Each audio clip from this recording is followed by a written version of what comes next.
Yeah, I do. And the hurdle is I'm about to go on a major search. How we doing there, gentlemen? I'm going on a Well, how much is it? It should have been walking on the difference is a new program we should hopefully have online. Obviously the hurdle is you're caught in the middle of you need someone that'll do it for basically you can't survive. You can't live here on $10 an hour or even $15 an hour. That's really where the problem is, and to have someone like that will have a sense of ownership in it. We need to get Commissioner Anderson to sign that hour. They've got to be able to. Okay. They've got to be able to make a good living. We'll let that come. I deal with the same issue on a regular basis. You want someone to take ownership, but the job doesn't. What's up? And so, finding those people in the right place. It's quiet. You don't have to get quiet. Keep talking. Doing good. You getting educated? I'm not sure if. I'm not sure.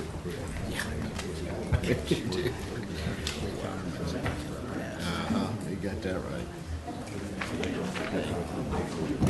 I'm in for some fun, right? You teach them correct. Okay, make sure I Whatever that says. It should be. Mine is a tail. Get ready for the issue. Red tab. drink the coffee.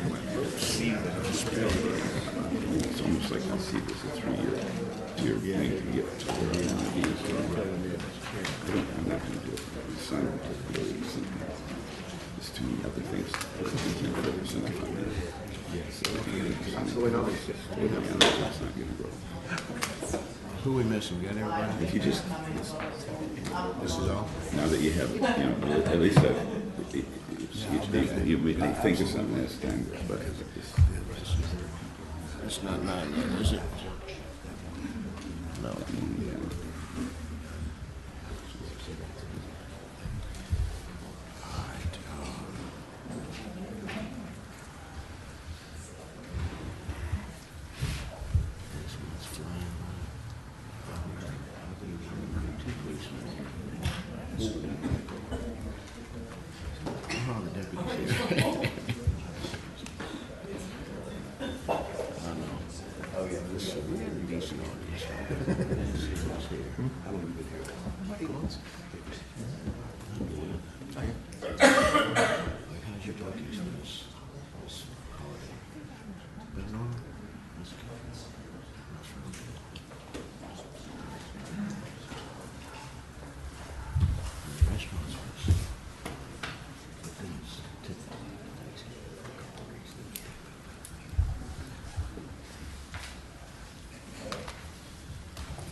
Y'all ready? Showtime.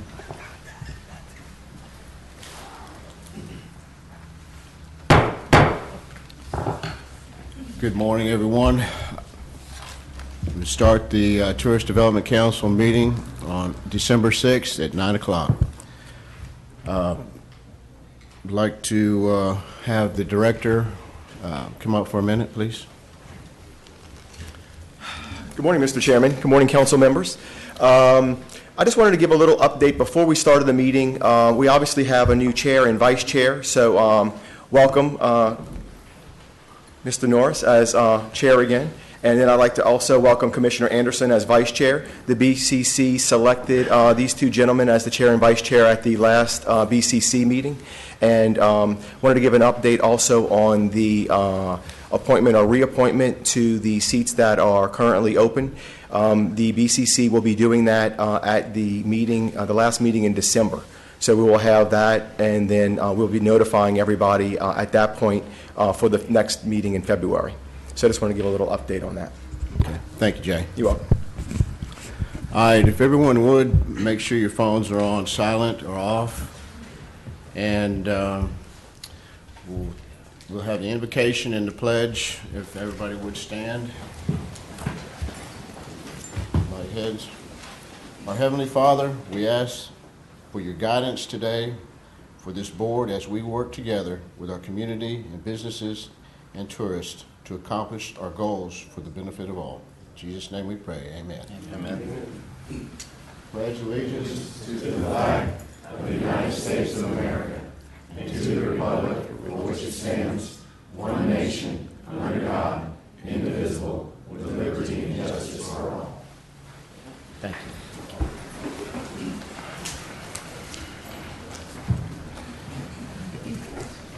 Okay, want a quorum call? Let's see, let's see, Tony Anderson. Here. Roll call. Pam Avery. Here. Gary Brillmeyer. Jim Richard.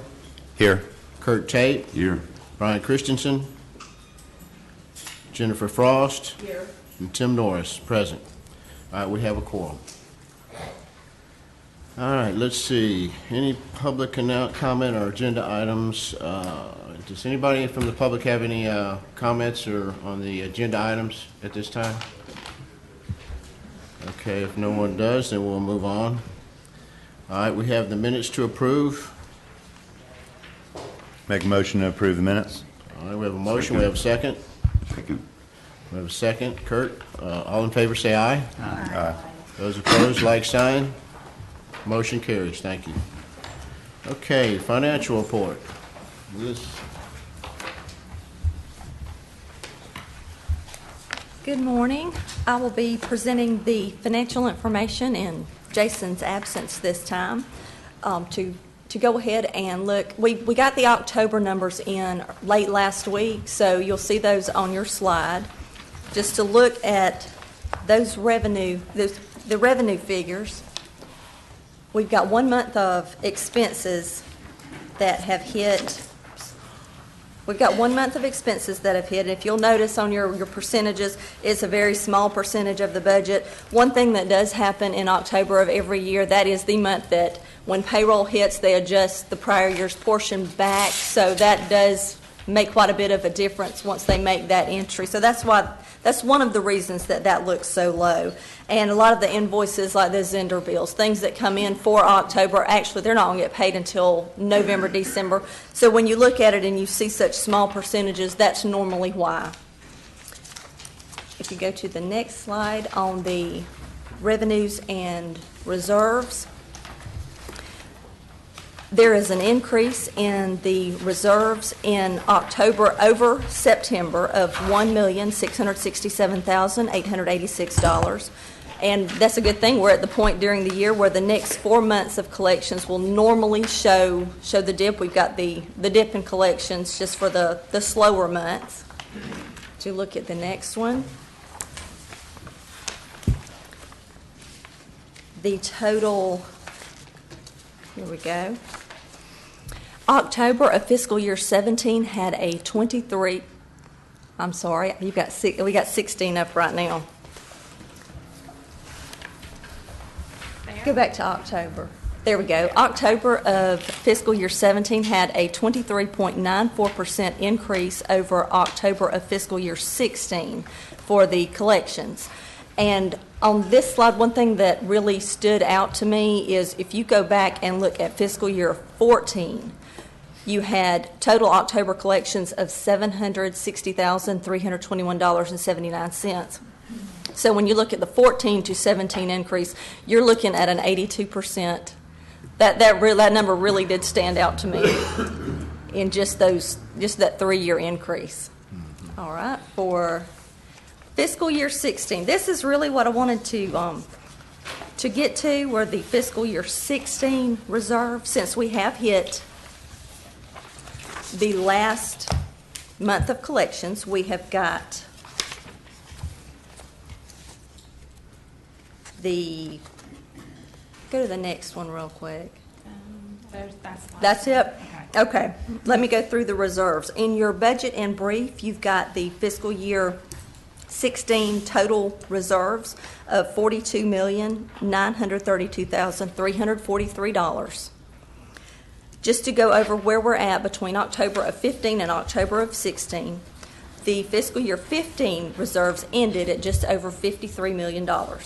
So overall, the total TDC reserves decreased $10 million. Fiscal year 16 saw those property purchases that came through. The property purchases totaled $16,341,507. So $6.3 million in the fiscal year 16 revenues went to the property purchases. The rest came out of the reserves. So when we look at it, we're looking at a decrease, especially it's the most noticeable in those first two pennies. The first two pennies had a reserve in fiscal year 15 of $25 million. At 9/30/16, the first two pennies had a reserve of $11.3 million. So we have seen that decrease for the fiscal year. The beach nourishment penny increased. At fiscal year 15, it was $16.9 million. At the end of fiscal year 16, the current fiscal year, it was almost $21 million. So that's the two largest pieces that we see as far as the reserve shifting. The new product, shoulder season reserve, stayed fairly flat. The emerging markets penny, that reserve decreased about $400,000, which would be expected. So since we're here at the end of the year, I just kind of wanted to review with you where we're at in reserves compared to last year. And these are unaudited. Now, everything you see that's got September, it is unaudited. The audit has started. They have started field work. We don't know of any material adjustments, so these numbers should be materially correct. And for fiscal year 17, so as we said, for fiscal year 17, that first month had a 23% increase in October, over October of fiscal year 16. And for fiscal year 16, the total year had almost an 8% increase over fiscal year 15. So the revenues were up almost 8%. Is there anything else that y'all would like any more information on for the financial information? No? No, it's probably fair to note that the hurricane drove a substantial amount of that this way. I would be willing to guess. I don't know if there's a way to ascertain how much the hurricane increased October, but certainly it did. Yeah, because there's some negative numbers there, but it looks like it would have been, if we didn't have the situation arise with a hurricane, I think we may have. True. Yeah, typical of a hurricane. Everybody runs, So, anyway, okay. Thank you, Melissa. We need a motion to approve the financials. So move. We have a second? I'll second it. Second. All in favor, say aye. Aye. Those opposed, like sign. Motion carries.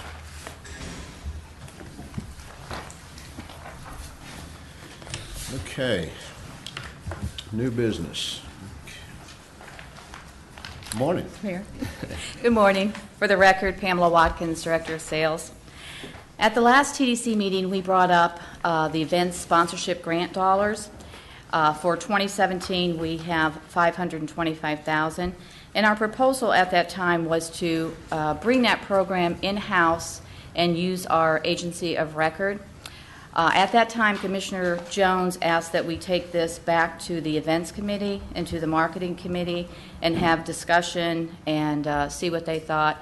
We did do that on November 8th and on November 10th. There was a lot of discussion at both of those meetings, but I think the ultimate consensus was that it is in the best interest to bring that program in. Jim Richard sits on the marketing committee and Pam Avery sits on the events committee. I didn't know if you wanted to say a few words. No, I think overall value to the county and the caring for the county money, it makes a lot of sense. Some of the other big marketing people in the county had some concerns that they've spent a lot of time building a rapport with other agencies, and they also get that added value for the work they've done, and their concern was losing that added value and the relationships that they had built over the last 10 or more years. And I think once we explained to them that they could take those assets that the agency of record creates, and they can use those assets to spend their own marketing dollars that they have in their budget, I think they saw the value in that. Thank you. Okay. This is an ad here of the successful co-op for accommodations that we currently do.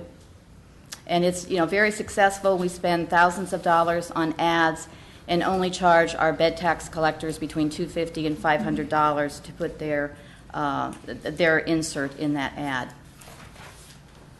And this is an example of what an events ad could look like. If you'll see at the bottom, it's very small, but there are 4 wine festivals there. And this is this could be in a publication, and if you were a consumer, you would see all of those wine festivals, and maybe you couldn't attend the first one or the third one, but maybe you could attend the second one. And so there's value in giving the consumer what they want.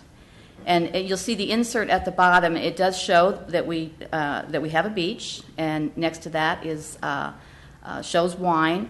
And then on the left, at the top, it's Scenic Gulf Drive, home of Scenic Gulf Drive and 30A. And then it lists all the 16 beach neighborhoods. And that is so important to bring that under the Visit South Walton brand. And having those events there, I think, will serve the consumer well. And some takeaways from this of the positives is to create a unified Visit South Walton brand, which you just saw from that ad. Take advantage of advertising agency creative talents for event ads. We have some of our event promoters, they are not skilled in creating ads, and so they welcome our help. Maximize grant dollars to make a bigger impact. I think we told you at the last meeting that $500,000 could actually grow to be $750,000 with the added value with advertorial and banner ads and things like that. Improve exposure of event advertising to drive traffic to the individual events, and then capitalize on the added value that the agency of record has. So their buying power, they can get more for our dollars. So with that being said, I would like to make a motion to recommend to the BCC that beginning in 2018, the advertising agency of record will administer the advertising for the special event marketing program, which will be similar to the current cooperative partner program. The agency of record will provide creative development of assets, approvals, and placement of all media included, but not limited, to print, digital, and radio, advertising in South Walton's core and emerging markets. So moved. I'll make that motion. Okay. I'll second it. We got a motion, we got a second. All in favor, say aye. Aye. Aye. Those opposed, like sign. The motion carries. Thank you. Thank you very much. Thanks, Pam. All right, next.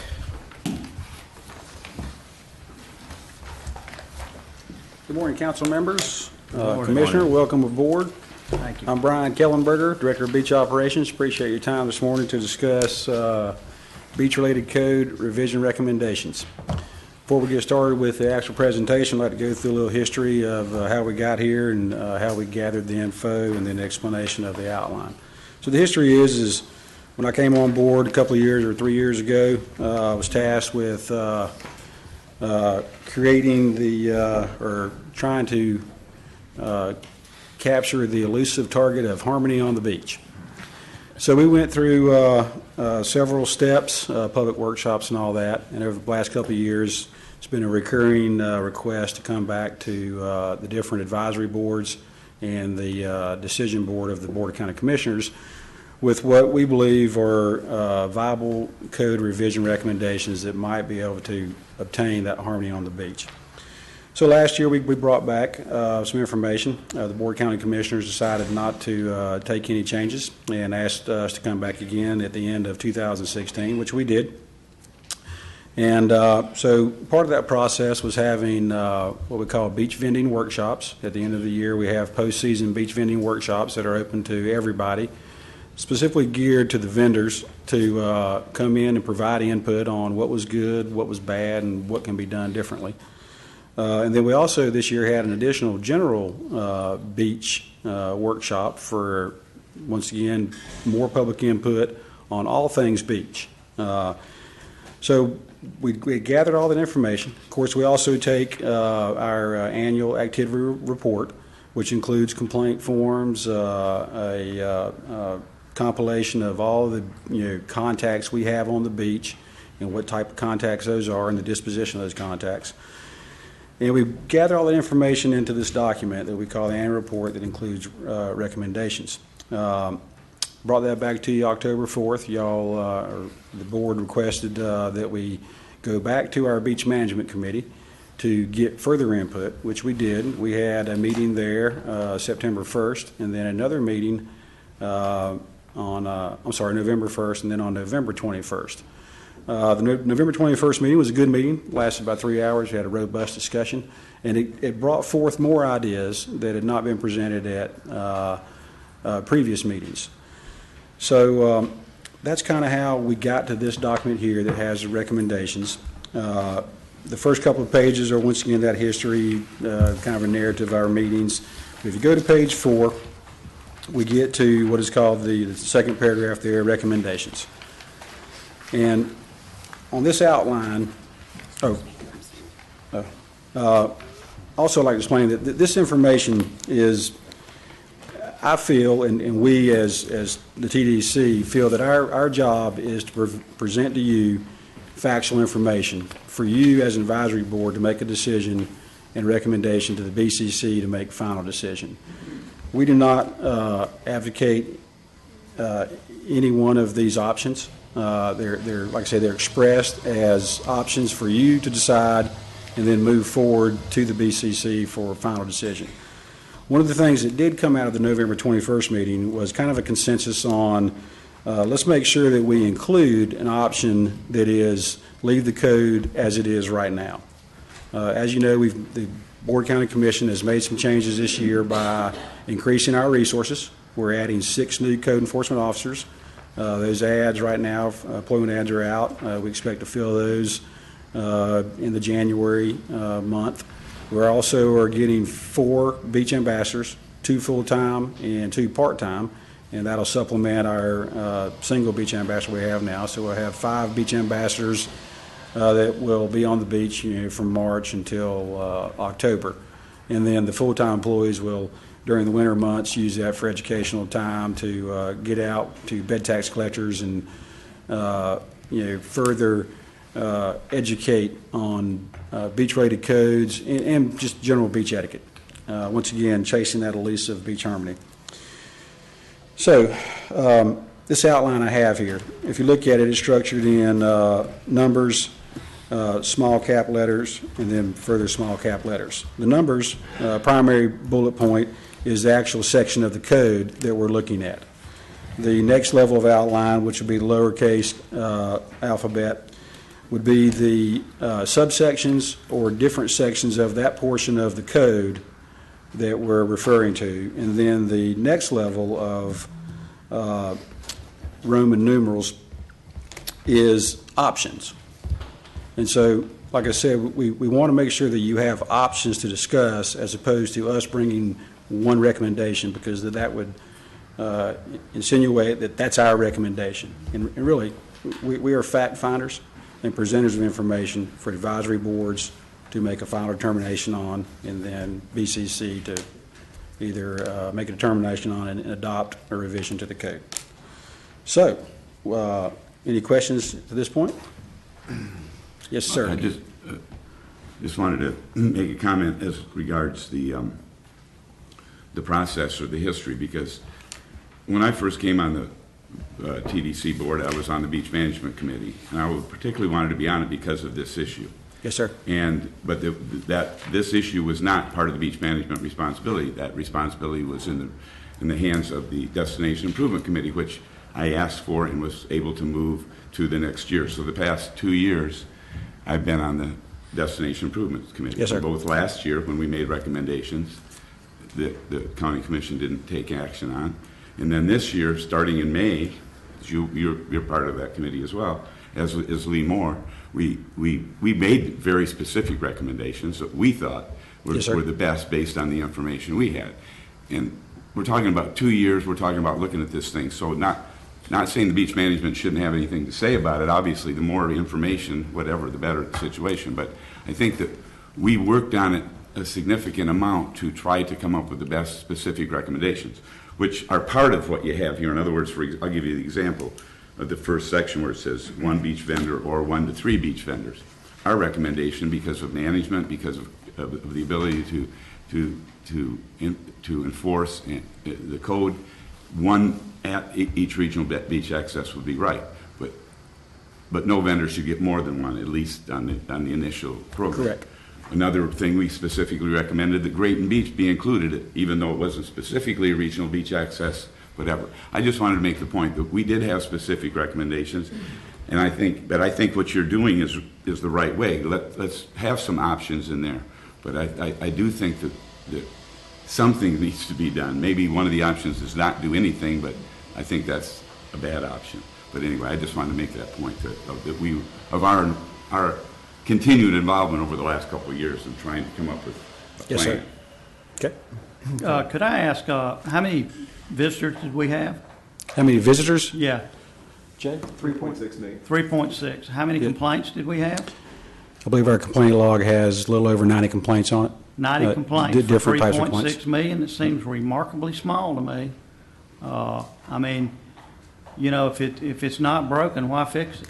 I understand that some of this stuff does need to be done. I am vehemently opposed to bidding out the beaches. I think you're going to lose many businesses, many small businesses these guys are supporting their families with. If we had 5,000 complaints, I would be very concerned. I am shocked, as I've said before, that we have complete, and I know you're not recommending anything, Brian. I'm not blaming you for that. Oh, yes, sir, I understand. You know, I know you're doing your job, but to completely rework the vendor business for 90 complaints is just appalling to me. And I know you're doing what you were asked to do, so I got your back on that. I understand. I appreciate it. But I really think that we need to, we're rushing to judgment.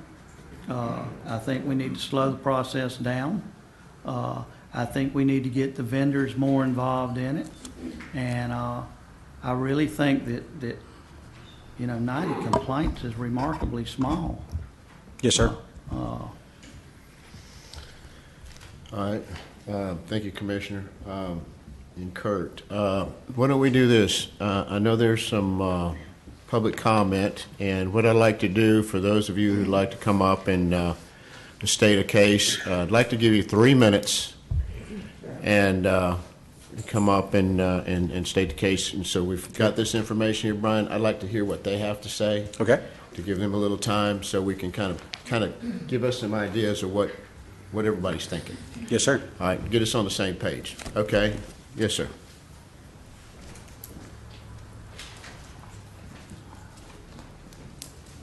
Thank you for allowing me to speak. My name is Philip Poundstone. I'm a beach vendor, and I'm also on the Beach Management Committee that about a year ago, out of this meeting, Commissioner Jones asked for a beach vendor to be placed on the Beach Management Committee, which I was selected to do. To kind of summarize this entire process, and I'll be as brief as I can in 3 minutes, it's supposed to go to the Beach Management Committee, from what I understand, then it goes to the TDC, and then it goes to the BCC. We had, between 2 meetings, as Mr. Kellenberger said, 5.5 hours that we went through all of this. And I understand you guys are trying to do your job, and I wish that I could summarize 5.5 hours of meeting. As Mr. Kellenberger said, it was extremely robust. In the summary that he handed out today that summarizes what we talked about in the Beach Management Committee, it said a specific line there that Commissioner Jones asked for it to go back to the Beach Management Committee for discussion and approval. Specifically, that word that's really important is approval, because that never happened. What we did was we discussed it for 5.5 hours. I was told very specifically that it was not in our realm as a beach management committee, because we're an advisory board. We did not have to approve anything. So it continued on into your lap right now, and that's where we're at now. There's a lot of things that through this 5.5 hours that I poured hours and hours of research into, and I want to be reasonable. I don't want the vendors to get their way just because we're vendors and we're trying to make money. I want it to be best for the visitor to this county. I sincerely do, so I want you guys to hear that. But I feel like my input, as well as others in that management committee, that was very reasonable. Those points we made were not put into this suggestion that's in front of you today. Really, the only thing that was put in there was make no change. And it wasn't even to a lot of the things that we said, yeah, make no change, just not even in there. I would love to meet with each and every one of you, and it'd take an hour that I can summarize everything from those meetings. I recommend you listen to that video. But I don't feel like this is a fair representation. I agree with Commissioner Anderson that, yes, there is changes that need to be made. We as vendors are for changes. We want things to be done right. We want people to come back here year after year because that's going to support us and our families. So I think we need to figure out exactly what the right way to do that is, and let's do that. Briefly jumping into how this all came about and what the quote problem is. You have contacts and you have complaints. That's the way that the beach code enforcement officers, they make their recommendations. With these contacts and with these complaints, a contact is essentially the staff on the beach comes in contact with someone and they have to record what it is and what the topic is. A complaint is when someone from the general public actually files a formal complaint. With the contacts, there was over 3,800 contacts with Mr. Kellenberger's staff, which is a ton of contacts. 25% of those contacts were horses and dogs. It's mainly dogs, okay? And of that, I believe it was 6% were vendors. So we're rushing to make all this. And when I specifically asked in this beach management committee, why are we rushing to make all these massive overhaul changes when the major issue here is dogs on the beach, which requires thousands of dollars of code enforcement's time, and it's 25% of the problem. And the answer that I receive time and time and time again is we're going to have more enforcement. As you heard, that there's going to be more code enforcement officers. I completely agree with that answer. I believe that the issues with dogs on the beach will decrease because there's more enforcement. So why is that not the issue with beach vendors? We want to overhaul the whole entire system for 6% of the problem, but for 25% of the problem, the answer is enforcement. We agree that enforcement is good. We agree that we have no problem with enforcement. I believe that the majority of the problem that we hear about Facebook and all these other things about beach vendors that's extremely negative is rogue vendors, as I call them. People who don't follow the rules, and the county has no teeth to do anything right. Sure, does every one of us make a mistake? Absolutely. And kind of on Commissioner Anderson's point of the 3.8 million visitors and we had 90 complaints, the main thing that popped in my head is what if we had every restaurant in entire Walton County and we had 90 complaints for the entire year? That would be absolutely astounding. So I think enforcement is the way to go. I've got this that I can hand out. That's just as a vendor, our recommendations that I can give you guys to look over. I don't know if it needs to be looked at right this second.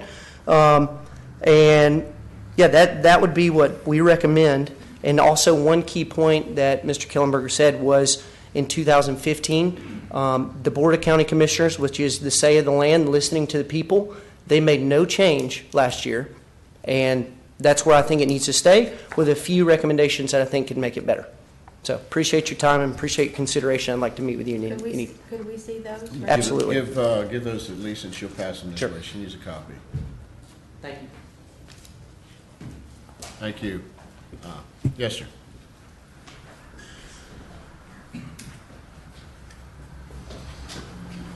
My name is Bob Murphy.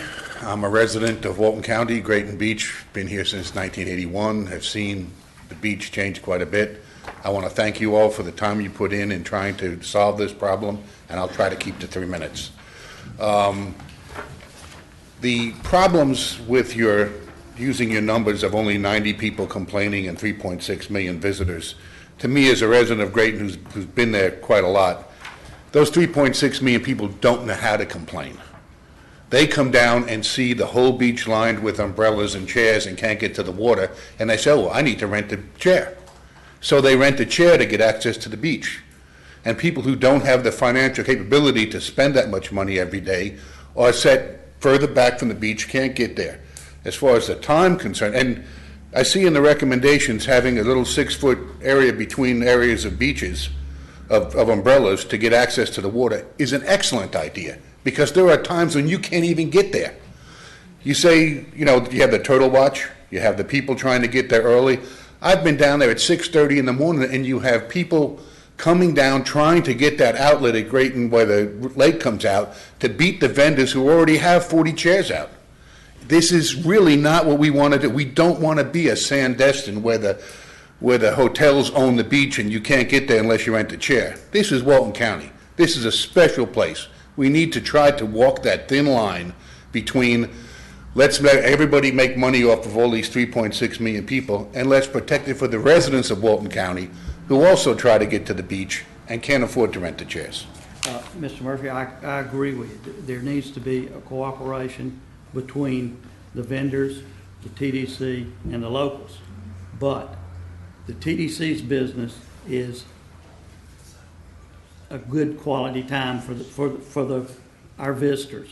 I would like to ask any of the vendors to answer this question for me.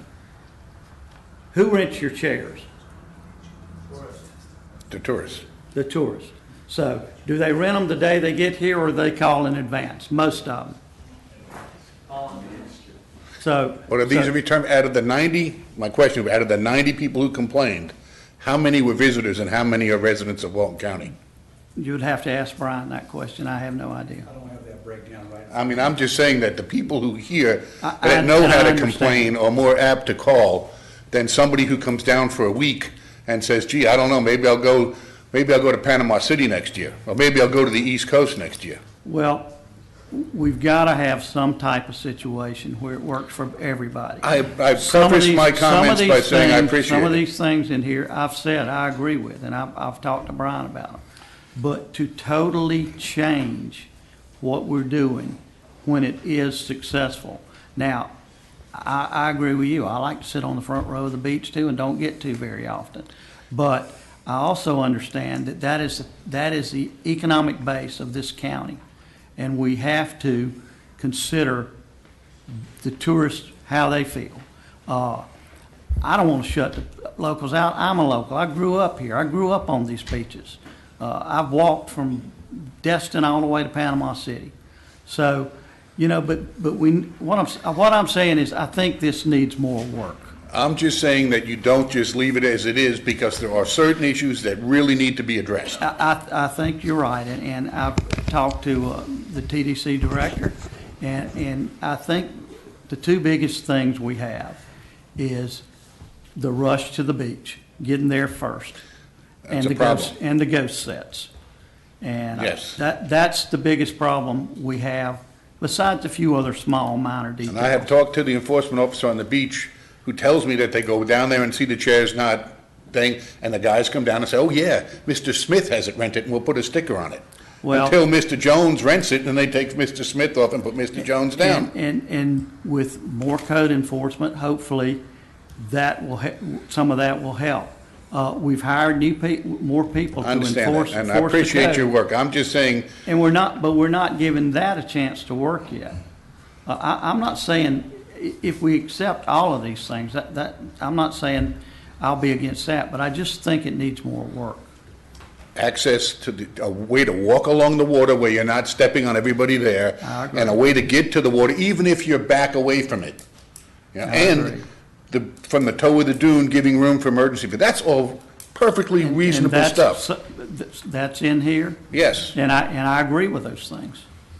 Well- I'm just saying we don't need to. I'm just responding to your comment Right. I of agree. not paying to the 90 complaints and saying that we should leave it the way it is, and I'm saying the beach And isn't. that's not what I said. I Okay. said a lot of the stuff in here I do agree with. I just think we need more time to work on what needs to be here. I think there's some things in here that don't need to be in here. I think there's probably some things that need to be added.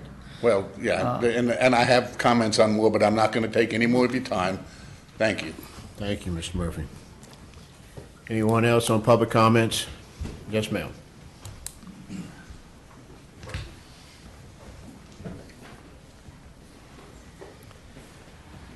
Good morning. My name is Georgine Newell, and I wrote an email that I sent through Jay, and because I don't know how to contact all of you, on my thoughts and specific what I would like to see approved out of this code. Let me just say, first of all, I've been a property owner here for only 11 years, but I don't own beachfront, okay? And but I also am very passionate about what we have to offer those who visit and who live here. Simply stated, I think change is needed to protect our greatest asset, our pristine beach. Change is needed for all the entities involved, the beach vendors, the beach visitors, and locals alike, so we can provide an environment which truly remains a positive experience. I attended the meeting on November 21st to get a better understanding of the challenges that affect code enforcement. And I think what they've done here is a great deal of work, and dismissing it or not doing anything is not the right solution.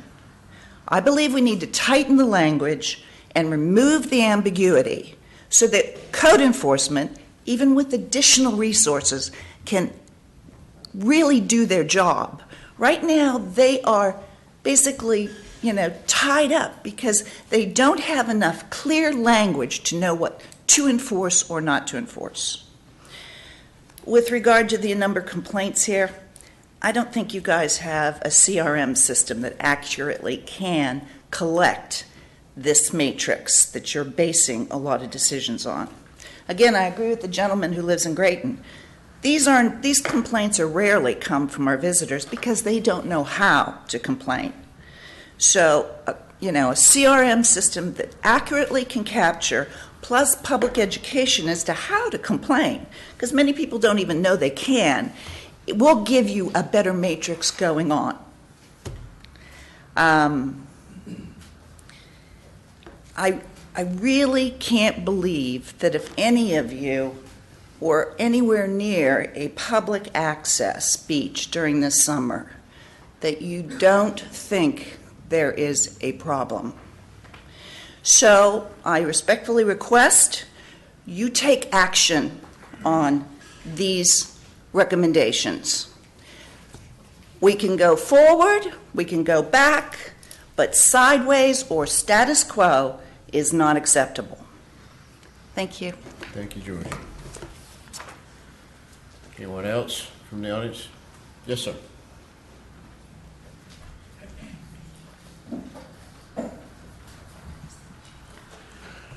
Morning. My name is Mansell White. I'm a resident of Seagrove Beach. Been a property owner since 1964. I've been coming here all my life since 1951. I've been a permanent resident and homesteader since 2001. Beachfront owner as well. I'm very concerned about the suggestion that the clause in the current law has been suggested in this proposal to remove the clause that allows beachfront owners to require permission for vendors to set up in front of their houses, even on a public beach. I think that's probably the one thing that that the permanent residences have that can allow for their own neighbors and friends and visitors to use the beach without having all the space taken up. I see it every day. I watch it. And as far as complaints go, anybody who knows me will tell you that I have been screaming and hollering from the mountaintops for years about this. It's getting worse and worse and worse. The complete takeover of the beach with the ghost setups is really bad in my area on Montgomery Street. And I personally believe that my own neighbors and the visitors who live behind me don't have a place to go. It's the same kind of problem with the umbrellas touching each other and right up against the water. And that's where everybody wants to be, right up against the water. And they're setting up at 6 a.m. in the morning. It used to be 7:30, but now that they say, well, if they get clearance from the turtle people, they can set up as early as they want. So I know I don't use the beach that much because I'm very fortunate I can look at the beach from my front porch. But I see people having to get down there at the crack of dawn to try to get a place just so they can have a place for the day. It's a really big problem. And I think I agree with a lot of things said here about enforcement. That's a really tough thing because I've talked to the guys. I know a lot of the guys in code enforcement. I've talked to them, and they kind of throw up their hands. They don't know what to do because they're under, I think, conflicting direction a lot of times. They don't want to be the heavies and chase people away. That's a problem we see all over the place. Enforcement is down for everything. I mean, we have parking issues that are never enforced. It seems like it's from the top down effort to just restrain any kind of complaints or any kind of enforcement simply because the idea is we don't want to chase the tourists away. But at the same time, we're diminishing the quality of life of everybody, the residents and the visitors, by allowing a lot of this stuff to go on. One specific suggestion, I said I was really concerned about the removal of I think it's the 6022 D8 clause, which I think gives the property owners on the beachfront an opportunity to put some sort of control on this. And the vendors have been very cooperative with me. I gave up on calling the code enforcement people on it, and I just would call the actual owners of the vendors. And they were very cooperative. They understood that clause was in there, and they complied with me and were cheerful about it all summer long. And so I had space in front of my house for my neighbors to come down and bring their own setups. And that's where most of my neighbors were, in front of my house. And the visitors that stayed behind me. And I think that was a good thing to have. Most of the other houses they want to have beach vendors in front of their house so that their renters can have setups, and that's fine. So it's not like it's really going to constrict a lot of, there's lots of area out there. But I think that permanent residents like myself should have that option preserved. And of course, the history of that whole clause had to do with the whole idea of the beach renourishment and the right-of-way and all that. So if that clause is removed, that's going to open a can of worms all there.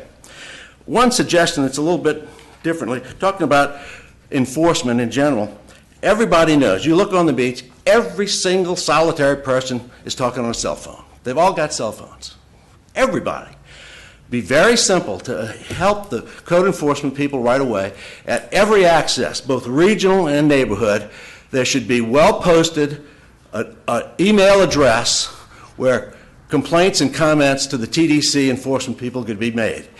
That would be a great thing to do to prevent the ghost setups. If you see a setup that looks like it's a ghost setup, it'd be easy for somebody to just call right then and there. Say, I think we got a ghost setup at the Andalusia Street access. We see I'll look at it. I see them empty all day long. All day long, they were sitting out there, 50% of them, there's nobody sitting in them all day long. And it would be a very easy thing to do. It wouldn't cost anything but the cost of a few signs. Everybody's got a cell phone. Everybody could assist in the enforcement. So that's a suggestion I think would be very helpful. Thank you. Thank you, sir. Yes, sir. Come on up.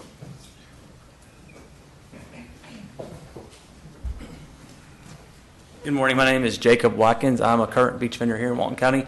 I just want to take a few minutes and remind you guys of some of the rules that currently exist. So as you guys know, right now we are only allowed to set up on 50% of the public beaches. So there's been a lot of conversation about access to the water and access to the front row of the beach. Visitors who choose to set up their own sets or their own chairs, as well as residents, they have at least 50% of the beach that we will not be set up on, as well as they have the right to set up on the 50% that we are setting up on. So we, as vendors, we're not blocking access to the water as that's often talked about. We only set up on 50% of the beach. This conversation has been going on for about 2 years, so I regularly spend my days in the summertime evaluating what's going on during the day before and after setting up chairs. And you'll notice if you walk a lot of the public beaches, especially during the middle of the week, that the 50% that we're not allowed to set up on, since it sits empty, while the 50% that we are allowed to set up on is packed. So we hear just as many complaints from visitors that don't understand why we can only set up on 50% of the beach because they want to have their chairs set up for them on the front row of the other 50%. Obviously, we explain to them that because of what we do, and we try to share the beach with people that want to set up their own chairs, that we can only set up on 50% of the beach, and that's the rule. So There are days that it gets busy, a few days during the year where the whole entire beach is packed, but there are a majority of the days when you walk down there, you will see that 50% that we're not allowed to set up on is empty. Also, as far as time to set up goes, we're not allowed to set up until the turtle watch has been cleared. I would say all vendors abide by that. We wait for that clearing. So we talk about the race to the beach. It's pretty fair playing ground. We all have to wait for the turtle watch to clear. And honestly, when people that are bringing their own chairs down there, they have more of ability to go set up before the turtle watch is cleared because they don't really have a way to enforce when somebody sets up their own chair. Their name isn't on the back. Code enforcement can't give them a ticket. They can only give us a ticket. So honestly, they have more opportunity to set up or win the race to the beach, might say, than we do. So I just kind of wanted to, while we're evaluating new opportunities or new rules, to go back and look at what currently exists. There's a lot of regulations that restrict how we can set up. And again, I agree with enforcement's the way to go, because with the limited amount of code enforcement that was this summer, there were times where there were certain vendors that were setting up before Turtle Watch was done, and it really inhibited the rest of us who were abiding by the rules to have a competitive business. But I think we have a very fair standard that's set today, that if those rules are enforced, it really gives vendors equal opportunity to earn money, gives visitors equal opportunity to have the chair set up for them that they want, and it also gives the folks that want to set up their own chairs equal opportunity to do so in 50 Stone Beach. Thank you. Thank you. Anyone else? Yes, sir.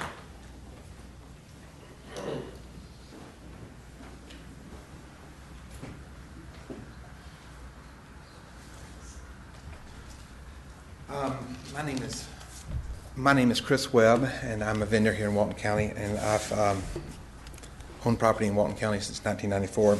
Public speaking makes me nervous, but I just wanted to bring a couple issues to light. One is, this is an important concept. Beach vendors do not create the demand for beach vending. That's created, we meet that demand. That's created by our Tourist Development Council and our beautiful beaches. I think there's this perception that beach vendors are putting the people on the beach, and that's not the case. So there's this sentiment, if beach vendors weren't there, then the beach would be less crowded. I want to make the supposition that if beach vendors weren't there, the beach would be, as Jacob just said, more chaotic. One thing that that we do as beach vendors, we are more space conscious than the average tourist. When we set up chairs, we realize that there's a finite amount of space out there. So we, unlike the person who brings their own beach equipment, who spreads out, who takes up a lot of the beach for just two people, we take 8 feet, the size of an umbrella, for two people. We're conscious of that. It's really hard, as Jacob just said, it's really hard to explain to our visitor that we're going to have to set them up second or third row when just steps from them there is 50 yards of open beach. But we're constricted by that. So we try to encourage a sensible use of space on the beach. So there seems to be and I'm going to tell you from a business point of view, there seems to be a myth, I want to say a myth, that beach vendors are going out there setting up a lot of ghost sets. I can just tell you, from a business point of view, that economic model does not work. We do not pay labor for chairs that do not produce money. It doesn't work. I think one of the ways, we suggested this in the Beach Management Committee, one of the ways that we could better communicate with code enforcement is to have beach vendors upload on Google Docs their sets for the day. That way the code enforcement could see every day where our chairs are and who's rented them, and then they could verify that. And that's an easy way, it's a 21st century way for us to communicate to the code enforcement. That idea would help Brian's people and would eliminate the mythology that we're setting out a bunch of sets that aren't rented. And I want to just close with the fact that beach vending is actually, it's good for our environment. Beach vending is the ultimate in reduce and reuse. If you limit, I think we should be encouraging beach vending, because if you limit beach vending or you inhibit it, you have taken a reusable water bottle, in effect, and replaced it with a bunch of plastic bottles from Walmart. Because if beach vendors don't exist, we're going to fill our beaches with, if we reduce the number of vending, and especially neighborhood beach accesses, we're going to increase the number of Kmart, Walmart type equipment that's going to be left on our beaches and eventually fill our landfill. And secondly, if we reduce vending at neighborhood beach accesses, then we will place cars on 30A during the day in the busiest time of the year. So beach vending is an access to helping the environment. Go ahead, Mr. Norris. Go ahead, just 3 minutes. Okay, 3 minutes, okay. Sorry for being long-winded. Thanks for your time. Thank you. Anyone else?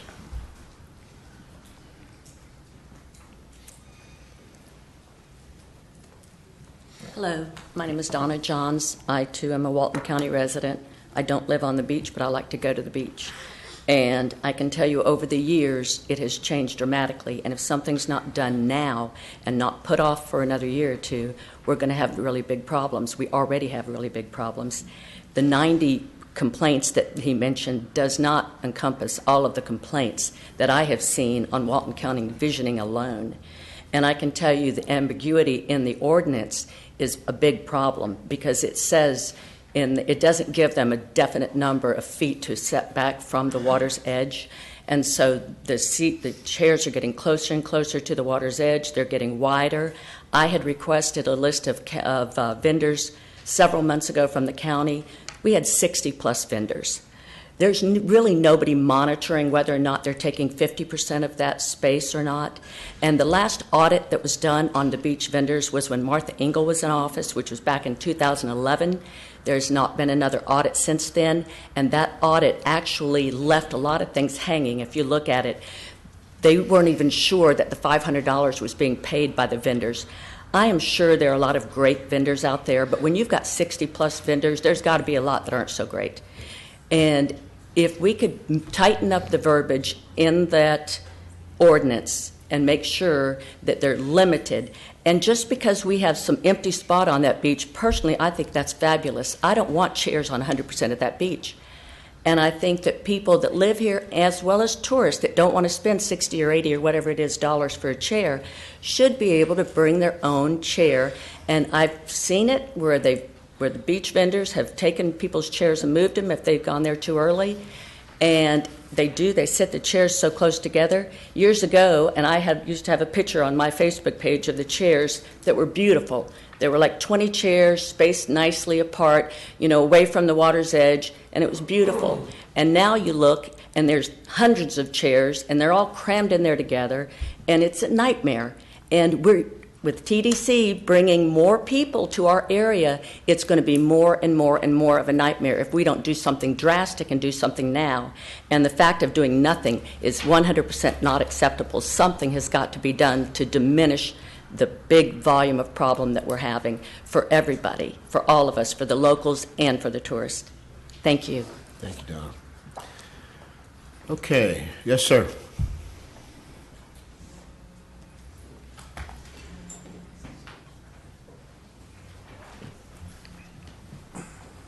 Thanks for letting me speak. I'm Eric Johnson. I'm one of the beach vendors as well. Real quick, one thing, she mentioned the 60 vendors. I think that number was from a couple years ago at the recent beach committee meeting. It was discussed that there was only 40 some odd vendors as of this year. I was going to ask you to please, I was going to echo Commissioner Anderson's view that some of the proposed changes are going to hurt small businessmen. You're going to increase that or decrease that 40 number to something even lower with some of the proposed changes, considering the pass of customary use recently that's going to go into effect next year. I would ask you to table any other changes. Let's wait a year and see how customary use pans out before we overhaul the industry even further. And one last thing is the problems that the locals are discussing or saying that we have, got to remember, this is only for a couple months out of the year that we're actually that busy that the chairs are covering the beach. Even today, it's 70 degrees out there, and there's no beach vendors in the way. The beach is still very open to locals for 80% of the year, 90% of the year. So thank you for your time. Thank you. Okay. Mr. Bagby.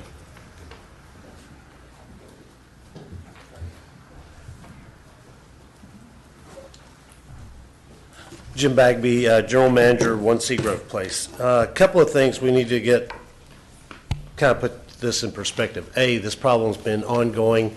In 2013, we had the same problem in Rosemary Beach. Chris Webb was our vendor, and we had to go to a managed beach where we had to open up spots for the homeowners who wanted to come down. But the problem we're talking about is on the public beach, okay? So it's 2 miles. It's not 26 miles. Okay, there are actually 158 complaints, 90 different types of complaints, but 158 complaints. There's 55 plus or minus vendors with 80 plus permits. So that's where the numbers, let's make sure that we understand. And it is a problem. And we've kicked this can down the road for 4 years. And it just keeps getting worse, and we keep kicking the can because that's what we seem to like to do around here is kick the can. So there's a couple of things that I think we could do, because I agree with the commissioner, the rush to the beach and the ghost sets. But you have to identify what the ghost sets are. The ghost sets are not, sets that the vendors will tell you people put up as speculative sets. Some of them are, but ghost sets are also sets that are rented, that are occupied for 1 hour of the day unless it rains, and then they're not occupied at all. So how do you solve the problem of rented ghost sets that are taking up the beachfront? Well, the answer is real simple. You require the vendors to keep somebody on site, period. So when the person shows up, the vendor that's there on site puts up the set. When the person leaves, if they're not just going to go to the bathroom or something, the vendor takes the set up. You make the vendors actually earn the money by managing the sets that they are putting out. Because what they're doing, particularly the delivery vendors, because they've got 80 plus permits for 55 vendors, they're doing multiple sites. That's how you get those two numbers reconciled. So they'll go drop, 4 or 5 sets all up and down the beach, and they'll sit there in those little narrow public beach accesses all day long, most of the day unoccupied. So require the vendor to be on site. You need to maintain the upland property rights owner. I can't remember what the person's name that discussed that, but that gentleman's absolutely correct. And the reason for that is you take that away, you will get sued by those people who the only reason they gave you permission to do the beach nourishment project in the western part of the county was because the county guaranteed them that there wouldn't be massive amounts of vendors out there on that public beach, south or seaward of the erosion control line, putting up all these sets. So you have to maintain that or the whole thing will fall apart. The other thing, no equipment from delivery vendors left on the beach overnight. Yeah, again, I'm not against the vendors, but the economic model is way too easy when you can just leave all your stuff there. Oh yeah, it's rented for tomorrow. Then you come out, you set it all up, and sometimes it's rented, sometimes it's not rented. You make them take it up off the beach for a couple of reasons. Number one, the message you send to your visitors is, hey, you can leave stuff on the beach overnight. So guess what the visitors do? They leave all their stuff on the beach overnight at the toe of the dune, and so you get this god-awful, turtle-killing mass at the toe of the dune. So just make everybody take everything off the beaches, the public beaches at night, and send the code enforcement back to the county. That is not a TDC core function. It really isn't. And you send mismix, you've heard 3 people talk about We send mixed messages. You do. When you have the code enforcement folks out there and they're trying to enforce and it took us forever to get them to actually enforce the code. They like the carrot approach, not the stick approach, because they're part of the TDC, and that's how they were when they were first brought on 4, 5, 6 years ago. That's what they were trained to do. So send that back to the county, and then that way, this time of the year, when there's not a lot of beach code enforcement to be done, they can be doing all the building code enforcement and all the parking code enforcement. Thank you. Mr. Bagley. Sure. Since you were former TDC director, I just want to ask you, do you think the fines are appropriate? I mean, are they high enough, too low, what? I tend to think that a $100 fine doesn't get anybody's attention. I really think that as the code enforcement needs to make sure, and I agree with the guy that said out there, most of these vendors are good people, good businessmen, want to follow the rules. But there are people out there in any line of work that just simply won't follow the rules. And as a former director, do you think the fines are too low? I think not only the fines are too low, I think the permit application fee is too low. Okay, because when you can tell a person, I tend to agree with those folks, and they're good folks. I've got Greg's my beach vendor now, but they are hardworking. They're out there early in the morning. They're doing, they'll do exactly what you expect them to do. But I will tell you, they can make just renting a few sets for a week. They've made their application fee. Heck, they don't even have to rent a few sets. They can rent probably 2 sets for a week, depending on where they are, and make their application fee. Well, and so that's not.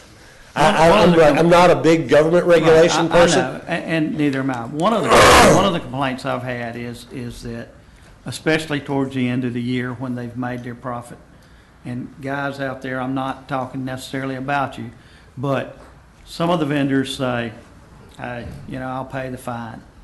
I personally think when you have that attitude, the fine's not high enough. And maybe I'm just a little too tight, but if I pay a fine for a traffic ticket, I'm mad for a month. Not at the cop, but at me for being stupid. But I think we need to look at the fine schedule and have a graduated thing. Well, Commissioner, they are graduated. The way they were originally designed were, you get a warning, and then you get a fine, $100 fine, and then it grows from there. And then Brian will correct me, but at the 4th or 5th time, you lose your license, you lose your permit, and it gets revoked. And then we got into this whole legal discussion about, what's the process and who's going to hear it and who has the authority to revoke it. But I would say you get your 5th violation, and oh, by the way, one of the complicating factors, Commissioner, was that with these delivery vendors, if I get a fine over here, and I get a fine over here, is that 2 fines or is that 1 fine on each of the different permits? So if I get 5 fines here, well, then you pull that permit, but I still have 3 permits where I deliver. So I think you can solve that. I think it's per permittee. And I got it. It's hard because these vendors are hiring 16-year-old kids who, are 16-year-old kids, and they show up late, and they show up after a wild party or whatever, and they're just, I thought I saw the Turtle Watch person walk by. No, you didn't, but, I can't prove it because I wasn't standing there. They're just going to tell you what 16-year-old kids will tell you. And it's not easy being a vendor, but we have to set a standard, and I think we've tried, and I think Brian's made some good recommendations. You have to set a standard, and you have to enforce it. And then people will learn, just like they've learned, oh, well, I can't set up here or I can't set up there. People will learn. The parking, what we will learn is that people learn about parking. And the example I'll give you is, and Chris will verify, first year I went to Rosemary Beach, people just parked wherever they wanted. And you couldn't get down a street. And then we went to single side of the street parking. And we gave tickets, and And that first summer, it was hell. But the next summer, because we have so many people that come back to this location year after year, they learn. Everybody got in line and they parked on the same side of the street so that we could have traffic flow. People will learn, but we have to stop kicking the can down the road and establish a standard for that beach. Thank you. Thank you, sir. Okay. Got somebody in the back. All right, yes, sir. One of you.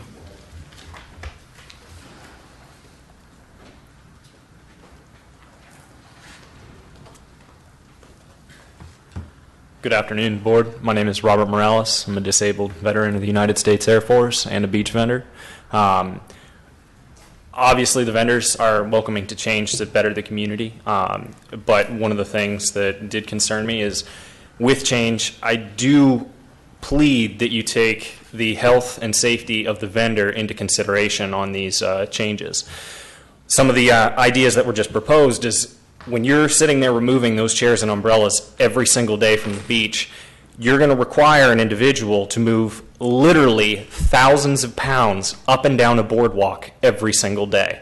The probability of injury, I mean, skyrockets astronomically, especially fatigue doing such an activity. I mean, I'm sure many of you have gone down to the beach, carried your equipment down the stairs, and then at the end of the day, going and picking them back up, and it'll wear you out if you're not used to it. And secondly, part of the reason beach vendors do utilize 16-year-old kids is it is very hard to find the type of employee to actually work this environment. It is very physically and mentally demanding. Younger kids, they bounce back a little better than once you age a little. And, so that's part of the problem beach vendors have is finding staff, which coincides with requiring a vendor at every single access. Some of them, it makes sense, but for example, Grayton Beach. Well, even if you have 6 vendors or 6 employees on property to sit there and run chairs as the guests come down to the beach, guests typically come to the beach at 9:30 and 11:30 in the morning, that 2-hour golden window.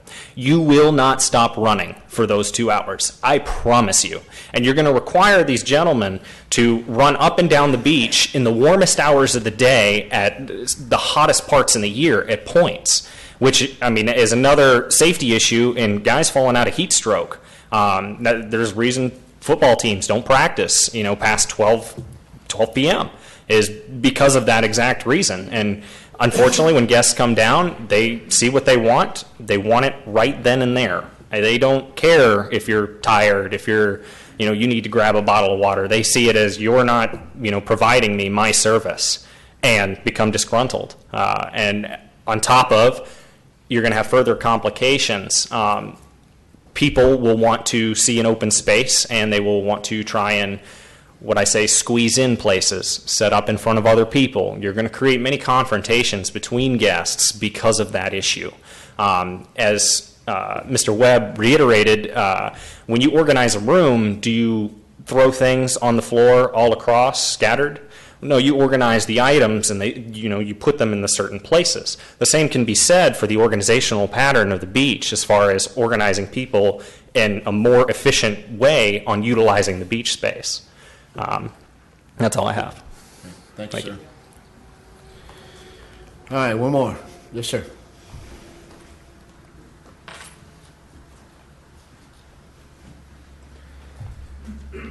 Thank you. I can tell you guys are ready to move on. I appreciate you making time for me. Sure. I'm John Wellborn. I'm with Livewell 30A, beach vending company.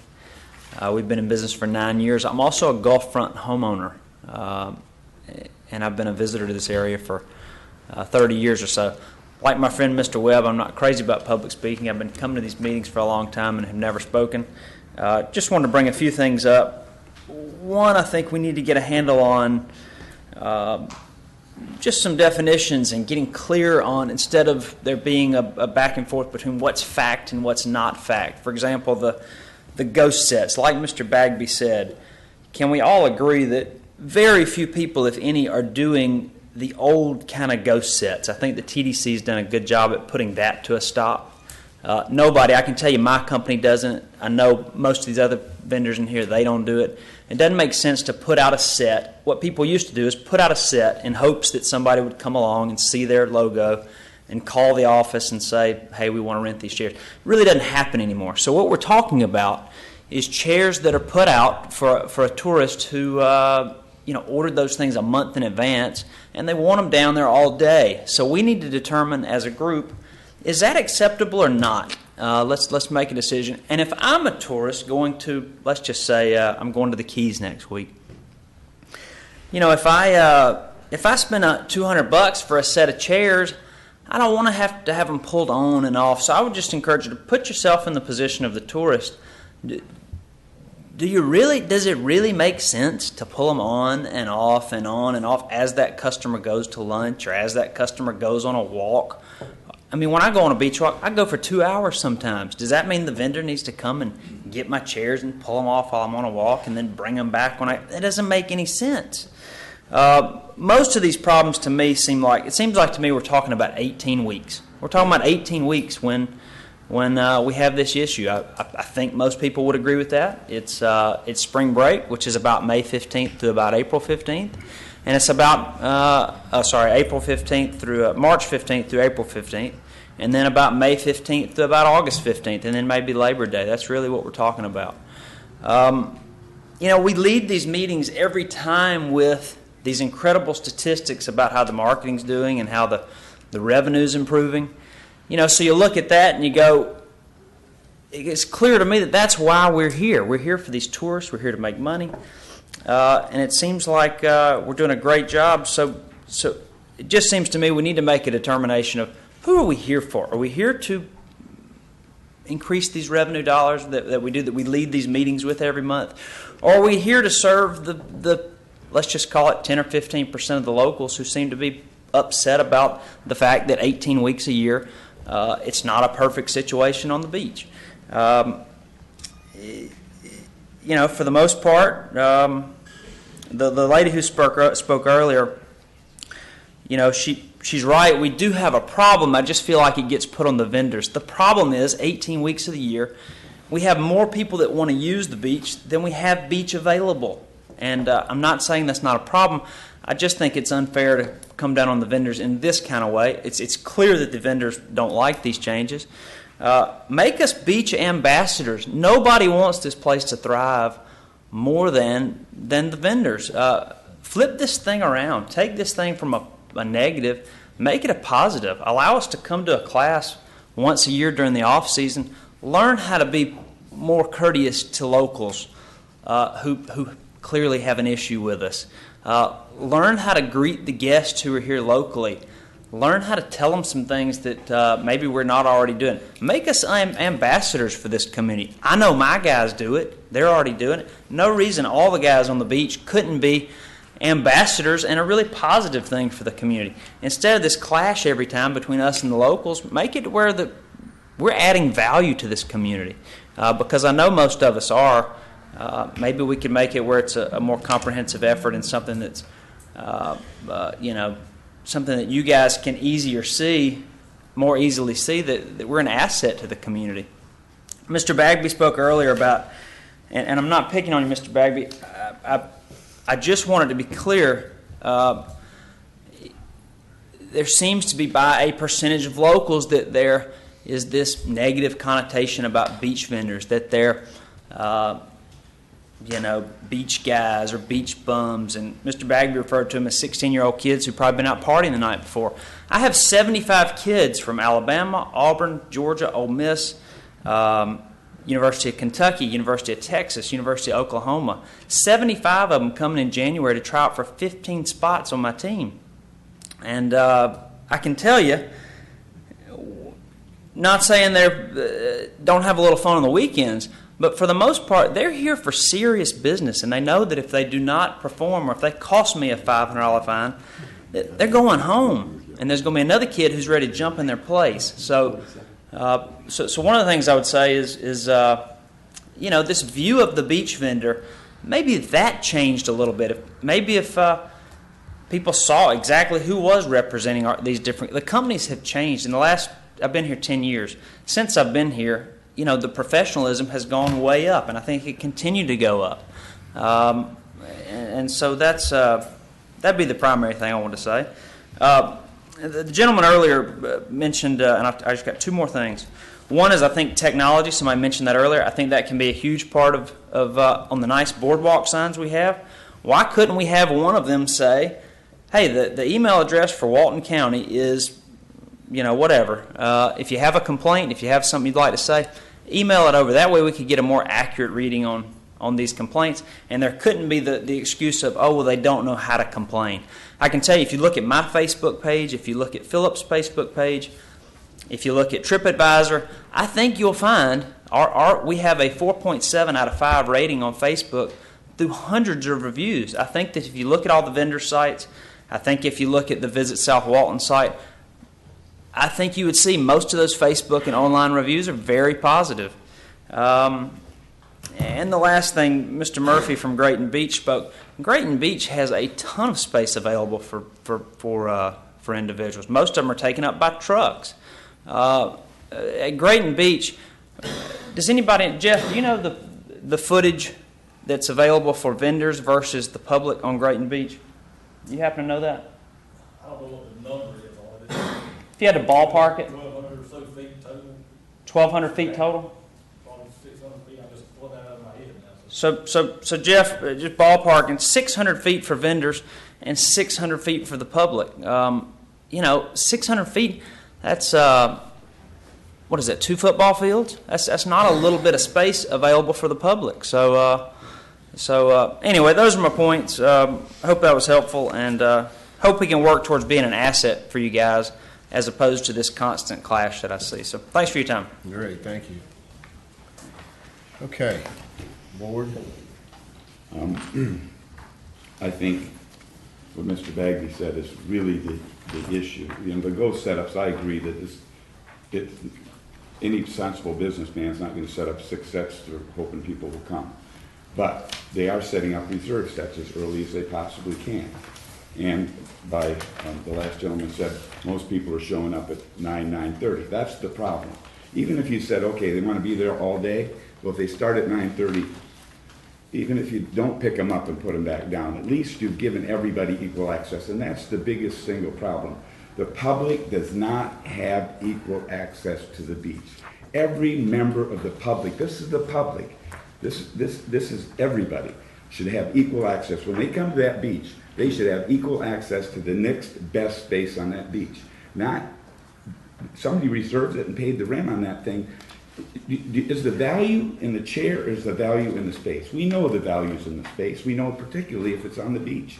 So, somehow we have to have something. I think that on site, particularly at the regional accesses, and I think Grayton Beach even more particularly because of the traffic on the beach.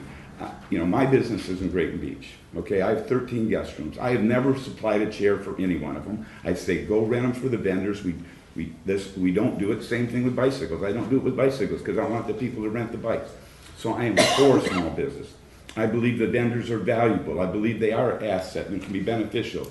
But they're beneficial to only a few when you think about it. If we have 3.6 million visitors, you take all the beach vendor chairs for the whole time, there's not an equal proportion there. So it's beneficial to the vendors, this current program. It's beneficial to those guests that get the chairs rented with the reservations on the beachfront.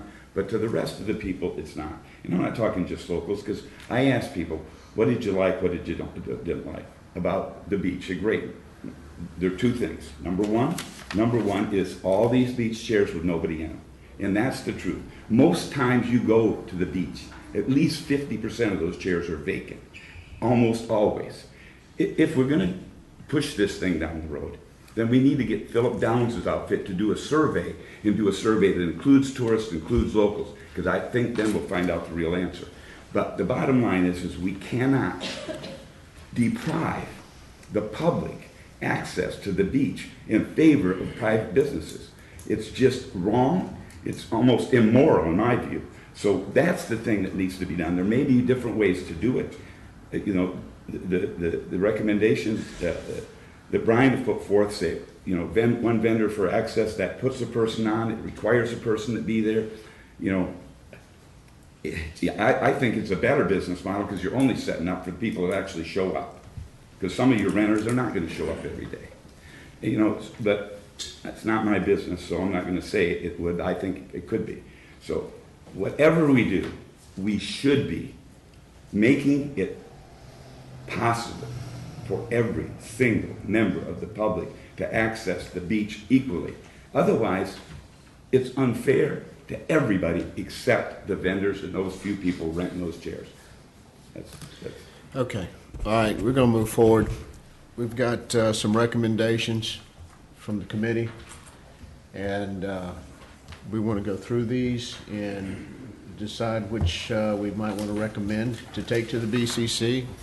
Some we may not want to change at all, as the recommendation was before. The vendors and the community has made their case, and you know, and I agree with both sides. So, but let's do our job. Let's go through and let's see what we agree on, and let's move forward if that's all right with the board. You can take a break first. because it might take a long time to do this. All right.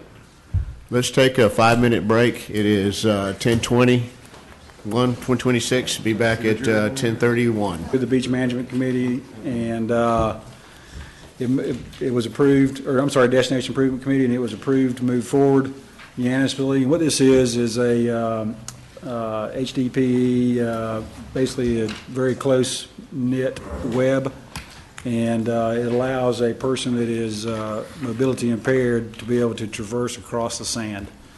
Grayton Beach State Park has one of these in operation, and it works pretty good. What we'd like to do is try a pilot program at Ed Walleen, cost not to exceed $2,500. And what we'll do is manage it with our beach maintenance personnel. To make it work effectively, it needs to be picked up and shook out periodically, and so that's what we'll do. And so we're requesting consideration for recommendation to the BCC to approve. I make that motion. Okay, we got a motion, got a second? Second. All in favor, say aye. Aye. Those opposed, like sign. Motion carries. Thank you very much. Thank you. All right, next.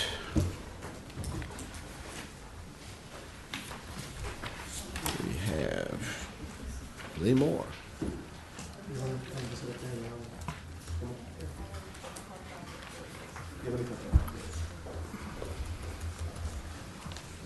Thank you, Chair and council members. My name is Lee Moore, and I am a board member of the Scenic Corridor Foundation, and I'm representing that organization today.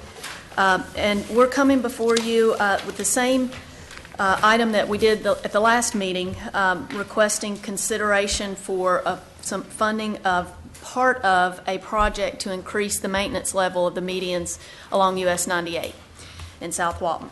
And so the primary thing that has changed between, well, two things, between the last time we were here a couple of months ago and now is that a determination has been made by both the BCC Council and TDC Council about what they recommend is the definition of a gateway. Because as you know, some of the commissioners wanted to explore whether the TDC could pay for part or all of this. And so the word that we got back is that the definition remained what it was before, which is about a mile at a gateway. And so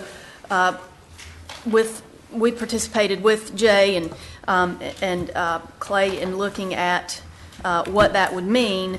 And the map that you have in your packet shows in the red dotted areas where the TDC would be the proposed funding mechanism for those parts. So you've got about a mile coming in from the Bay County line on the east end of 98, and then it's a little over a mile, a little over 2 miles at the approaches to 331, and that's because we needed to make it break at a place that made sense. You can't break it in the middle of a median segment. So it goes from Old Blue Mountain Road or 83 down to 283 there at the intersection of 331 and 98.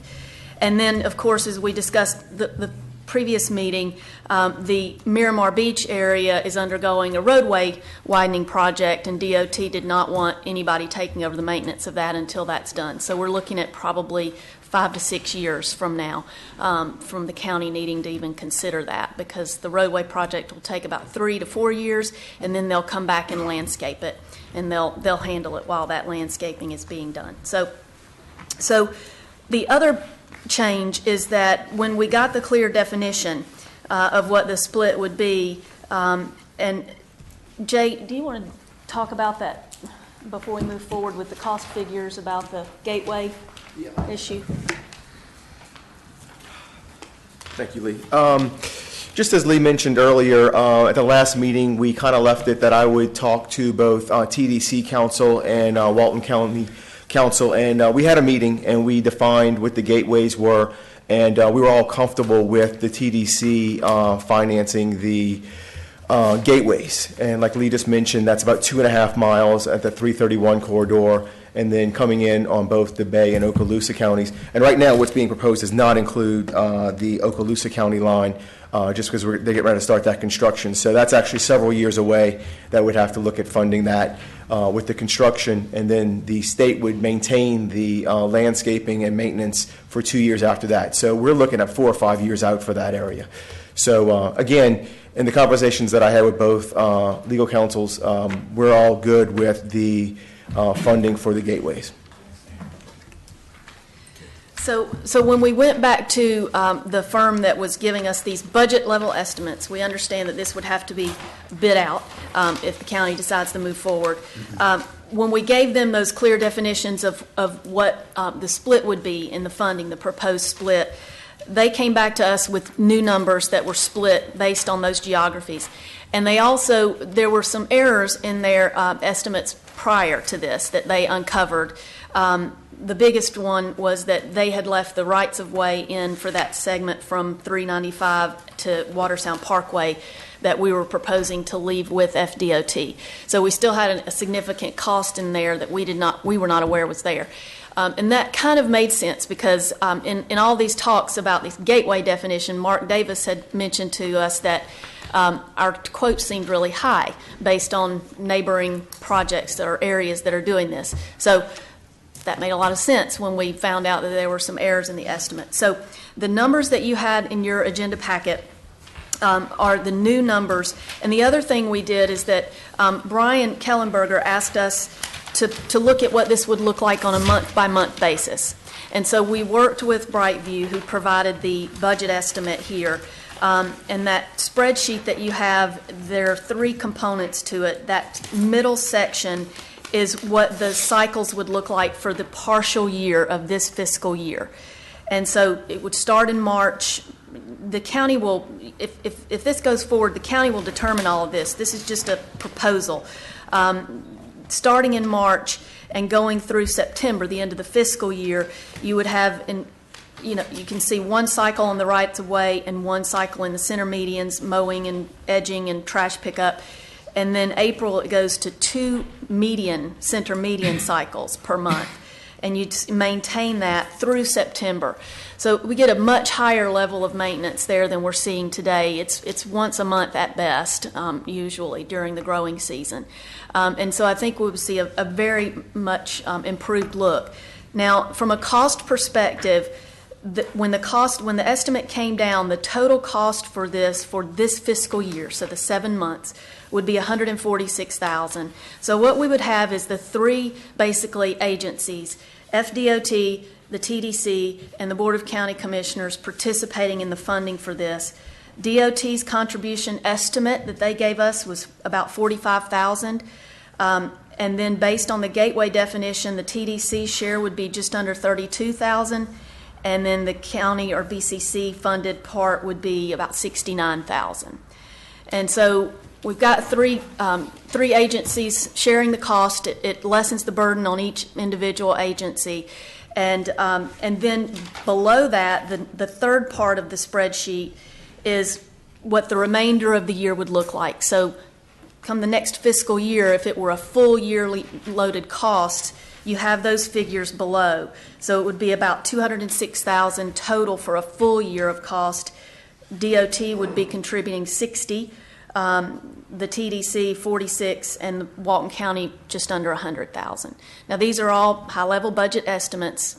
the county would have to bid this out, but we feel like these are good numbers now. They've been refined and refined and refined through this process over the last several months.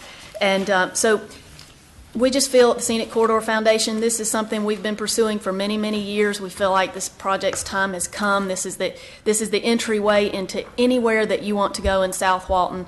Every visitor passes through these sections of this roadway, and we feel this is a great start to getting a base level of much better maintenance and better look out there, and that could also open us up for being able to pursue some grant funding and other funding for actual landscape install projects at some of the gateways that could really improve the look. What agency would actually manage or benchmark the level of service and quality of the gateways? It would not be FDOT. They would be just contributing. And so I think that's something that the county and the TDC would need to work out, because of course you're not going to have I wouldn't think you're going to have different contracts for the different areas. You'll just have a mix of funding sources from the county and the TDC, the BCC and the TDC. And so that's a good question. I mean, I think... But who's going to manage it? Who's going to ultimately be responsible that says the dollars are being spent well and the areas are beautiful? Because I agree, great project. It really does. It's going to enhance the whole community and the whole South Walton package like it needs to be presented, but who's going to...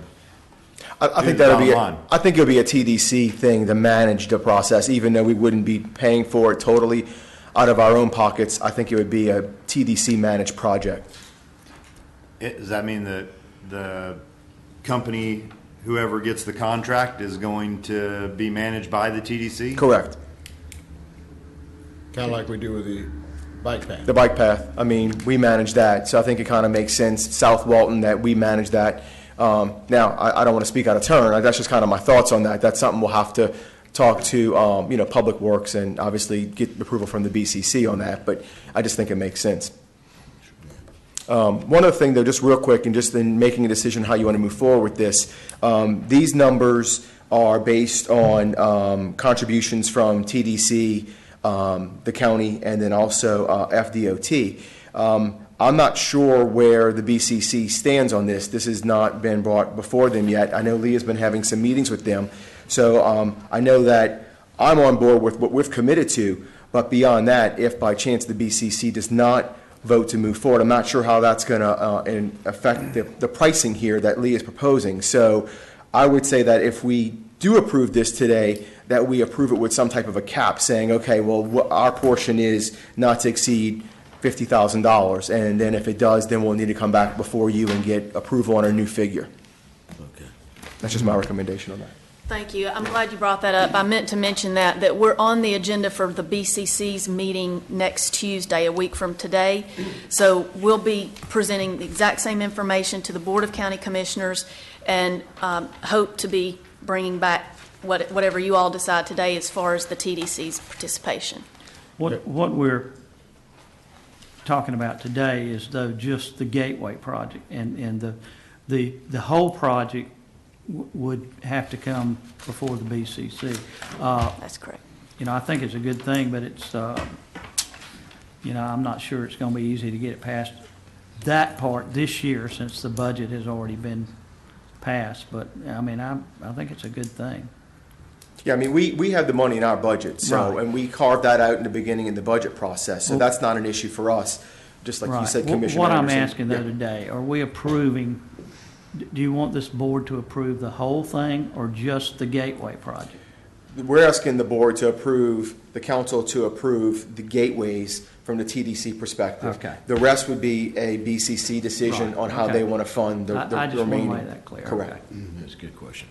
All right, now, on the 331 bridge to 98, it says TDC funding approved to begin 2019. So is that already funded? That's not included in That these is not numbers. in- That's already approved. That is not included in here, that is separate. So that's That paid is- for, it's paid. As part of the bridge, the project with the new bridge, Okay. FDOT will landscape that and maintain that for 2 years, and then the TDC will take that over. In 2019. Okay. All right.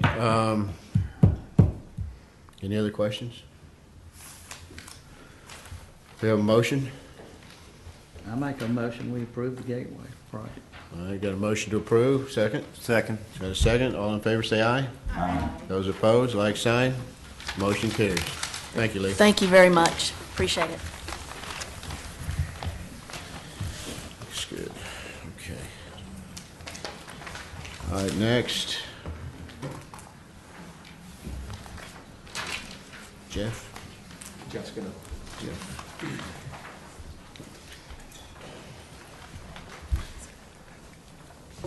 Morning. Morning. Been a long morning. Well, thank you for the opportunity to come and talk to you about this.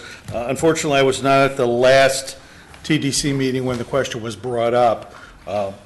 But based upon that, for the record, Jeff Goldberg, Emergency Management Director for the county.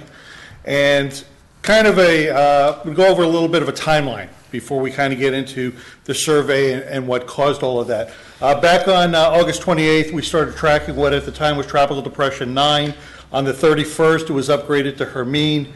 And then on 1600 hours, about 4 p.m. Central Time, we were in the 3-day cone and a tropical storm warning was issued. At 5:30, we advised the BCC to declare a local state of emergency. We called a board meeting for that. And the results of that, we went under a local state of emergency.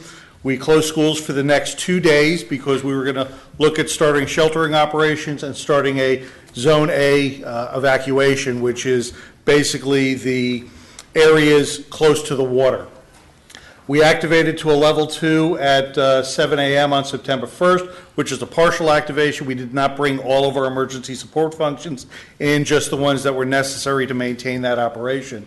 And at the 4 a.m. advisory, we were on September 1st, we were out of the 3-day cone, although the National Weather Service did still keep tropical storm warnings up for our area.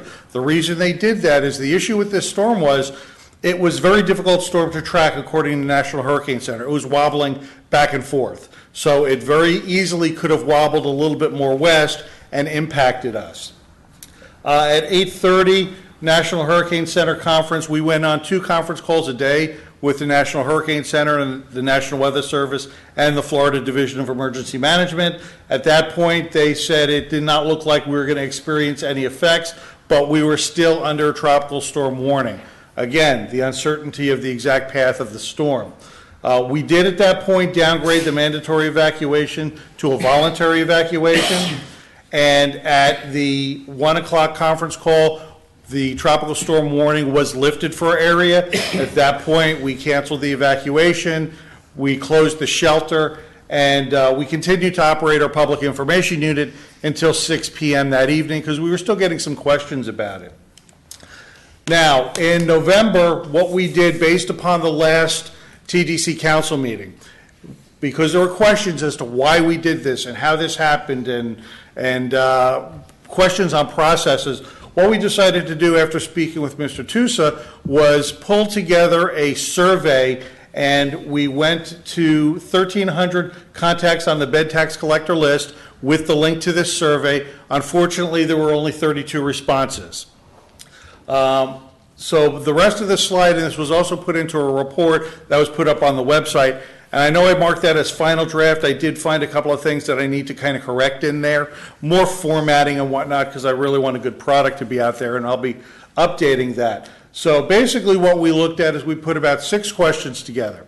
And the first one was we were trying to get some information as to who was taking the survey.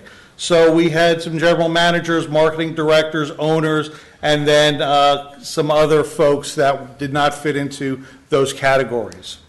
Question 2 was asking about any negative feedback on the evacuation from any guests. 18 of them said no, they did not receive any negative feedback. 14 did state that they did have some negative feedback on it. And so what I did is I looked at all of these comments. Now, every comment that we got was placed into the report, and every comment that we received was answered. So we had observation and we had comment. The comment was from information from myself and my staff to address what the comment was. So there were some questions as far as why did we do it? Panama City isn't doing it. Jumping the gun. They were disappointed and thought that it was a hasty response. any of the decisions that we made are based upon a number of things. The first being what the storm strength, direction, and duration might be. The other is what is our evacuation clearance time for the zone that we might be evacuating. In addition, what is going to be our, how long it would potentially take for them to get out, which was the evacuation clearance time. So for example, and arrival of tropical storm force winds. So when we went in, we made this decision. We looked at this from the point of, we're looking at tropical storm force winds to arrive at 5 p.m. on September 1st.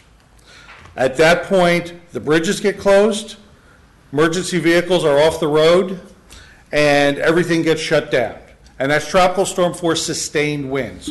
When we talk about making landfall for a storm, we're talking about the eye making landfall, not arrival of tropical storm force winds, and that's where our clock starts ticking, at tropical storm force wind arrival. So if we were looking at a 5 p.m. arrival of tropical storm force winds and a 9-hour clearance time for Zone A, so if everybody in Zone A were to evacuate, it takes 9 hours for them to get out. So we have to back that time up by 9 hours. And usually we put in an hour or two cushion in addition to that, which is why we called for the evacuations for 7 a.m. to give folks enough time to get out that needed to get out, because we weren't sure what the condition of the roadways were, weather conditions, things like that. It was announced the night before so folks don't wake up in the morning and say, oh, I have to evacuate. So we let that information go out the night before, and I'm going to get into information and information distribution in a little bit. As far as Panama City isn't doing it, we coordinate with all of the counties within our region. We've got 10 counties in Region 1, which is our emergency management region, which stretches from Escambia County all the way over to Gulf County. Just because we're doing something doesn't mean somebody else is going to do something. Those decisions rest with the agencies that are lead within those counties. I can't answer why Bay County didn't do that. I won't second guess them, nor will I armchair quarterback them. We felt that it was in our best interest for the preservation of life and property in order to do that. Question 2 is, did you receive enough communication regarding the evacuation and the local state of emergency? 25 people said yes, 7 people said no. Some of the questions that came out was ordered after business hours without proper representation of the TDC. One thing that I can assure you is once we start tracking these systems, even statewide, if it looks like it's going to impact the East Coast, we still send information out to our stakeholders, and we coordinate with TDC. One of the things that you all mentioned earlier is some of the reason for the spike in some of our collections could potentially have to do with Matthew. And when Hurricane Matthew was affecting the West Coast, we were coordinating with TDC here to get numbers on potential open beds and things like that, so we can get that to Visit Florida so they can get that information out to any evacuees. Some counties had open host shelters. We opted not to open a host shelter because we had hotel rooms. So let's put them into hotel rooms if we can. And we've been, like I said, we've been coordinating with TDC and their executive staff since we started monitoring the system. The BCC issued press release to those on the county list. The BCC has the county PIO has a media list that it goes out to the press releases. But those press releases are also placed on the county website. They're placed on our emergency management Facebook page. The information is tweeted out. Are there some things we can do better to get the information out? Absolutely, and I'm going to talk about that in a little bit. Again, communications with bed tax collectors that evening, the night before, staff from TDC was in their office getting information out to folks. So we're trying to look and see why some people may have gotten information and others not. So this is part of our improvement process, which is what we do anytime we have an incident or an exercise. We look at what do we do well so we can continue doing it, what can we do better, and how can we do it, and then place responsibility of that implementation on an organization or a person to follow through. Let's see, did you know how to contact emergency management? 21 said yes, 11 said no. So we're looking at ways to increase the outreach on that. What do you think could have made the process and experience more smoother and more timely communication? Some of the questions or some of the comments that came up was unclear maps. We had an evacuation lookup tool that the county GIS department pulled together. Well, unfortunately, they didn't realize how much traffic it was going to get. It crashed. We knew it crashed. One of the things that's great about social media is there were some people that could still get into it and were logged in, so they were having other folks message them over Facebook and Twitter to get their evacuation zone. So people really did band together pretty well. But GIS started working through the night to update that lookup tool, and they actually have a pretty robust system now, and we're going to start to field test that. And that is not only going to be evacuation lookups for their zones, it's going to show routes, and it's also going to have a tracking map on it so they can see where the cone is and where the storm is. But one thing I want to mention about the cone, although we were outside of the cone, the edges of the cone shows the potential of where the eye wall could track. So if the cone was 25 miles east of us and tropical storm force winds extend 50 miles outside of the eye, we could still be within, which is why we still had the tropical storm warning. Remember years ago they used to have that skinny black line in the center? Well, National Hurricane Center took that out because people were saying, well, I'm not along the skinny black line, so I'm safe. You're not. If you're in the cone or adjacent to the cone, you still could be affected. So again, education and outreach is something that we're going to be very involved with. Notification to phones. There is a system that is a statewide notification system. It's called Alert Florida. Alert Florida is the $2 or so fee that you have on your homeowner's insurance. That goes to a catastrophic fund. The legislature had allocated approximately $3.2 million to emergency management for a statewide notification system. What that system does is any county and municipality within the state of Florida can work through state emergency management to get that system. That system has notification to phones. It has an opt-in system where some people can register to receive notifications. We can push notifications to phones, to home phones. It has social media integration and does a lot more than the current notification in the county. Plus, the best part about it is it's not going to cost us a dime because the state CAT fund is paying for it. We have a system called HyperReach that the sheriff's office runs. They did and part of it is a reverse 911. They did a reverse 911 to all of the phones within evacuation zone A, but only if it's a landline phone. So if you don't have a landline phone, you're not going to get a call from that. But when we roll out Alert Florida, you'll be able to opt in where you can get these notifications. So it's a great system. We plan on having it hopefully operational sometime after January 1st. And in addition to that, it manages static lists.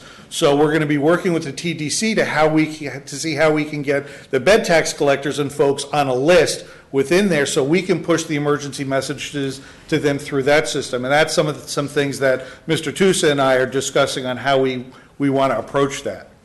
A link to hot info updated hourly. Unfortunately, we do not nor will we update information on a timeline basis. The reason for that is if something changes, something doesn't change in 6 hours and you're getting information from me every hour for 6 hours that says nothing's changed, you're going to get tired of getting that. We want to get the information to you as it's changing. Our Facebook page, social media was phenomenal throughout this.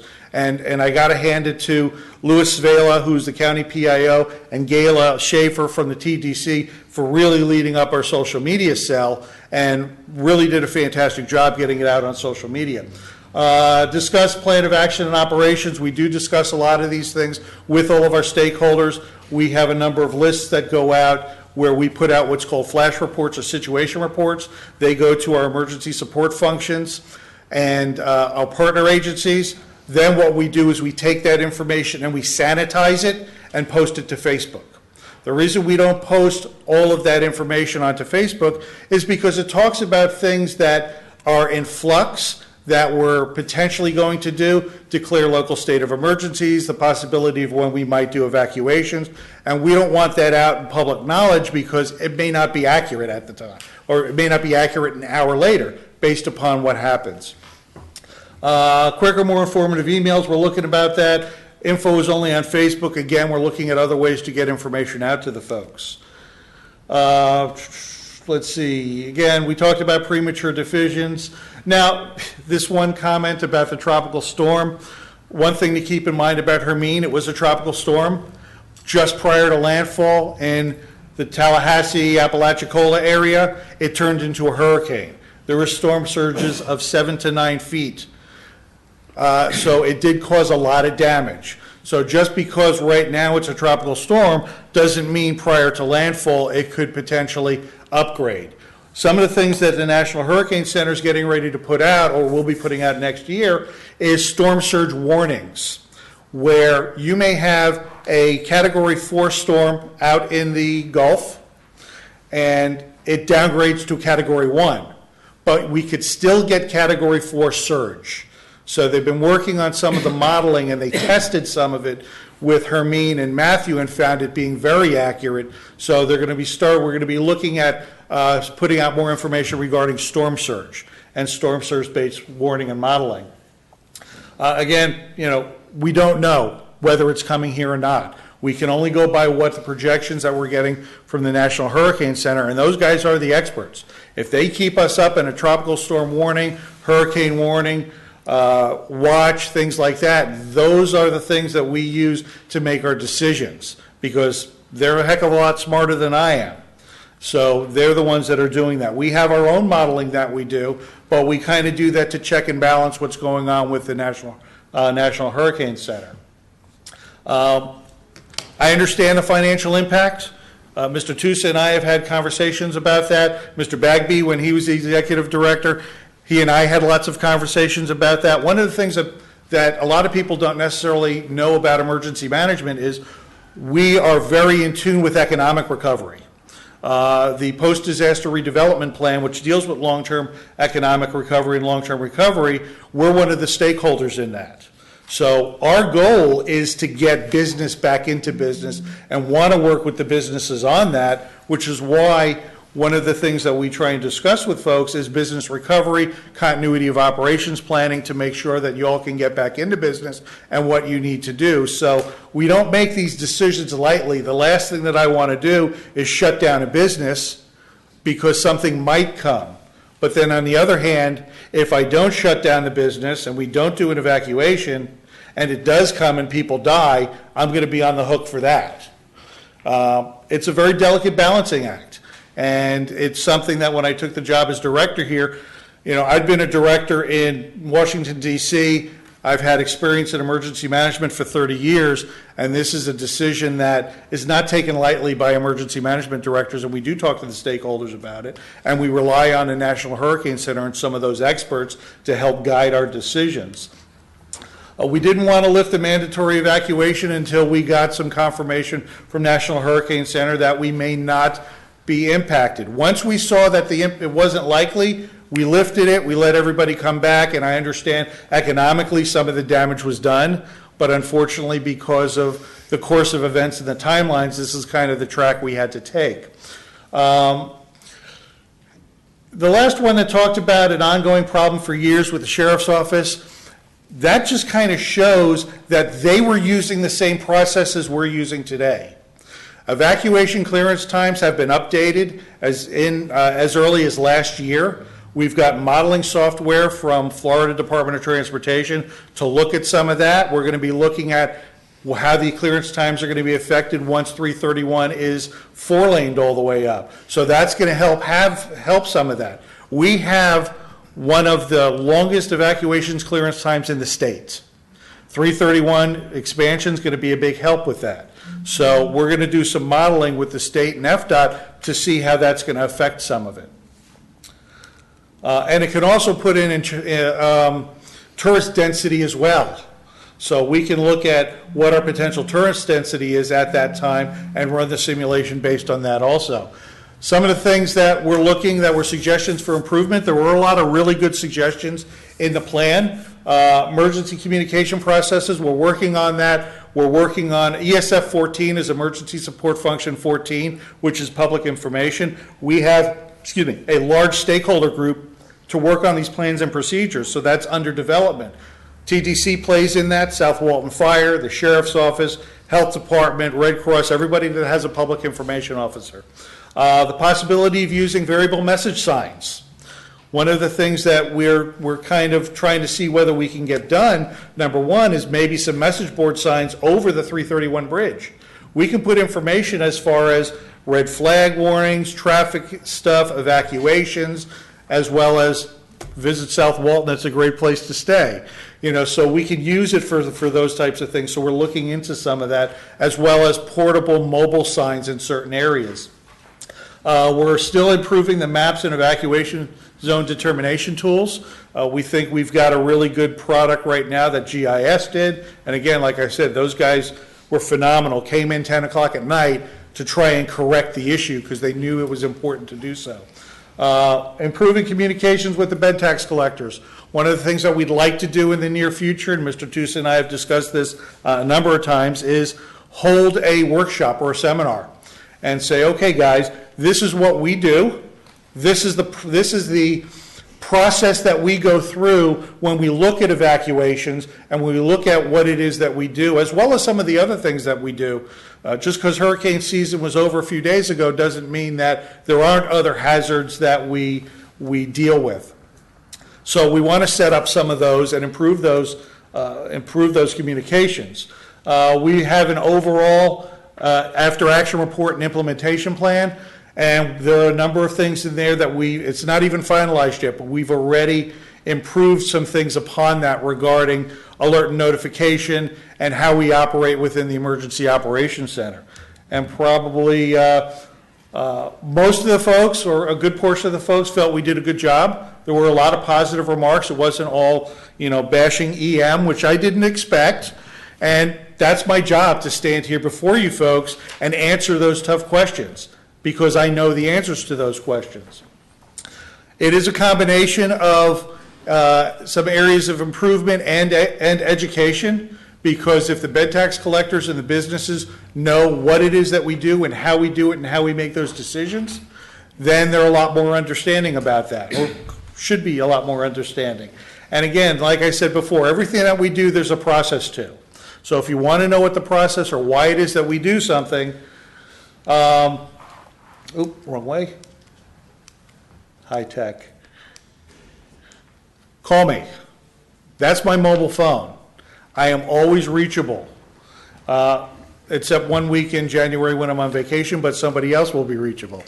But I'm here to answer any questions that you all might have. If you have any suggestions to help make things better, by all means, we want to hear those, because you guys are our customers. I look at this as customer service. And even though we're government and we have captive customers, they're still customers, and we want to work. We want to have a good relationship with everybody that we serve. I have a question.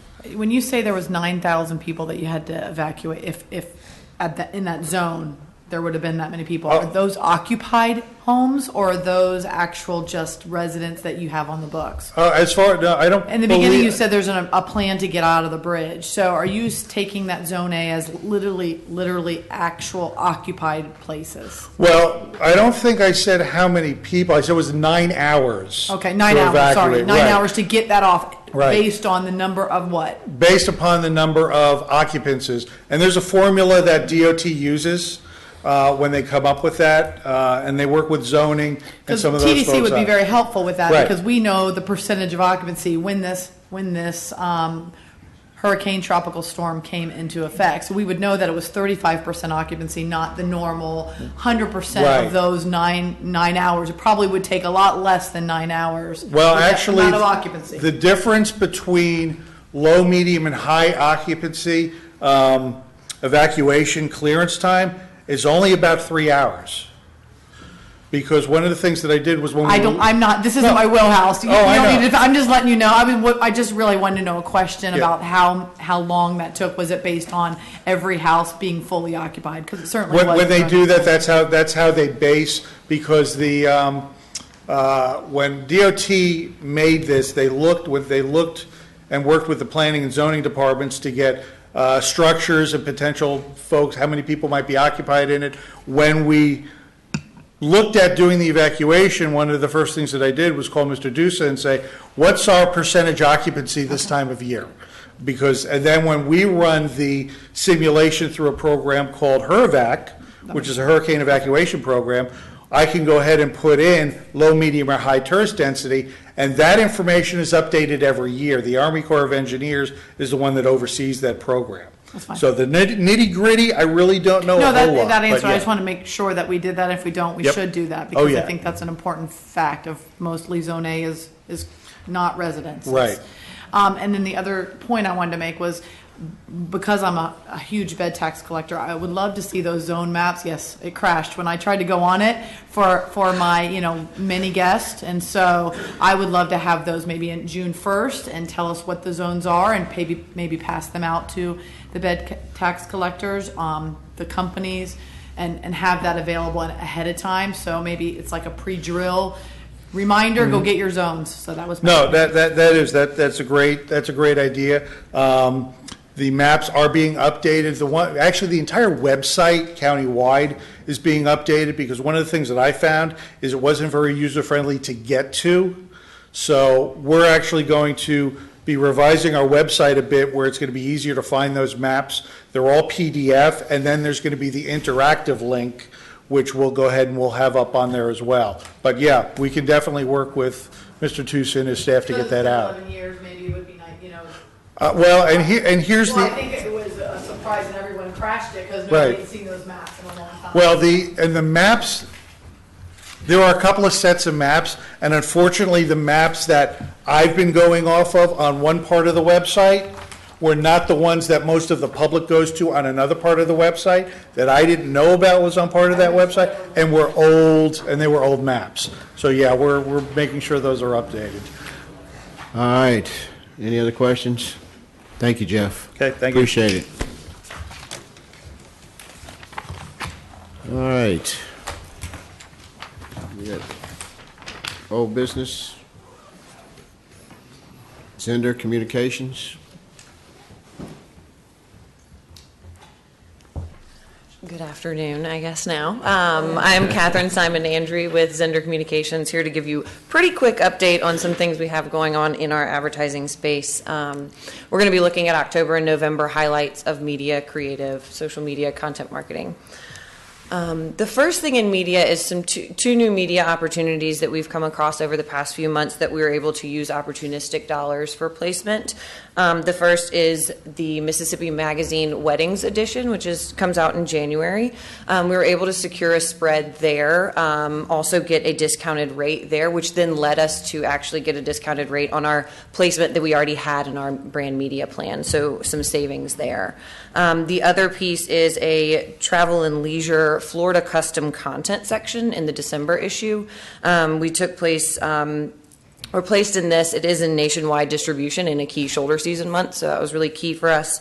And we also were able to get nearly 50% cost savings on that one. As we always look at added value, we have our numbers from last fiscal year. We were over $2.9 million in added value with our media placements, which is a total of 71% of our media buy. We typically try to achieve a 50% of our media buy. So that's really great. And it's also a 52% increase over the previous fiscal. To date for this fiscal, we're already at nearly 1.7 million, which is 57% of our current media buy. We have our brand digital performance here for October. You'll see that our best performing creative and mobile, the weather app, has finally been trumped by our new Facebook carousel ads, which are performing very, very well. And then we also have our best performing creative for desktop here. Our SEM recap, we continue to achieve way above industry average, as well as way above our click-through rate goals on those. On the creative front, we just have a few of our signature event creative pieces to show you today. We've started these placements. We run banner ads and radio spots for our signature events. You'll see on the left side, that's a static ad. And then on the right, you'll see the different pieces of our animated ads. For the 30A 10K, for example, we have Lace Up, Wind Down, and then the event information. For the 30A half marathon and 5K, we have from the start line to the shoreline, and then our event information. And for South Walton Celebrity Golf Classic, gorgeous greens, sugar white sand, and the event information. On the social media front, we continue to grow all of our channels. We did have our reserve and emerging market shoulder season funds running in August and September, so we did see a very high spike in August and September. They've kind of leveled out now, continuing to see growth on all of those channels. This is year over year, and as you can see, those lines keep going up. Page Performance Index, as I mentioned, that those reserve funds were placed with a lot of our social media channels, so this has gone down a bit because they put so much weight behind paid media. And so we are working to evaluate our content, evaluate our media placements, and figure out how we can continue to trend upward there. But our content organically is performing very well, positive sentiment from our fans. So things are still going great there. And then on the content marketing front, these were our October articles. We did a feature of local artists explore other countries. So some of our artists who have pieces in other countries. Spotlight on South Walton Fashion Week, of course, and then a treat for all ages, some childhood favorites there. And we also continue to do evaluation of what content articles are performing best, what our audience is most interested in, and focus there. So in November, we did an article about the oyster program, just worth a mention, and it performed very well both on social media and on our website. So things continue to be great there. Are there any questions? Nope. Awesome. Thank you so much. Thank you. Appreciate it. All right, Downs in St. Germain.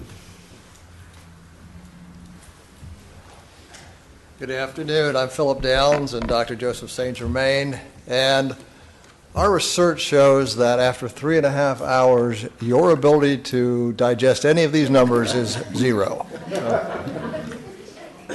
We're going to go through the visitor tracking study rather quickly. You'll have this information. So just to look at some metrics here, this is a happy story because all the numbers are up. And as you're aware of all the traffic that you see day to day throughout the summer, summer contributes over 50% of your visitors and over 50% of your spending. But you can see in the right column there, TDT's up over 8%. Visitors are up nearly 8%. It's a good news story. We won't go through all of these, but one of the interesting and valuable facts here is that the average visitor income has gone up over $10,000 from 2015 to 2016. So you're attracting more visitors, but you're attracting better visitors, visitors with higher income. The direct spending went from 5186 in 15 to 5407. So these upscale visitors are spending more money in our destination. And we talk about all the externalities of all these visitors. We had a lengthy discussion about beach seating, but you can see that these visitors, 95%, are going to come back. And the ratings are high, and they've consistently been high. Our origin states, Texas and Georgia, are the two key states. Most of our folks, 3/4, come from the southeast. And they come here to enjoy our beach and our restaurants to relax and unwind. Joseph will walk you through some of the more specific findings. Yeah, and these are the detailed findings. So I'm going to use my favorite John Wooden quote, "Be quick, don't hurry." So if you have any questions, stop me, but I'm just going to be touching on one or two things per slide. As Philip mentioned, the estimated income was up. Atlanta continues to be our #1 market, but Dallas and Houston is both top 4, and as you can see, Texas is our #1 state again for the summer. Where they stay in, 3/4 are staying in a condo or rental home, with another about 1 in 6 staying in a hotel or a motel. We're still a drive market. Almost 9 out of 10 are driving. When they do fly, about half are flying into Panama City. Spending 6 nights, you still have about 1 in 5 are new visitors. You know, they're coming here for the first time. And if you go back to the by region, a lot of that comes from the Midwest, and you'll see that in some of the GIS maps that I touch on here in a couple of minutes. The ratings, and if they're going to come back, these are great numbers. Anytime we look at that, we do this in 5 or 6 other markets.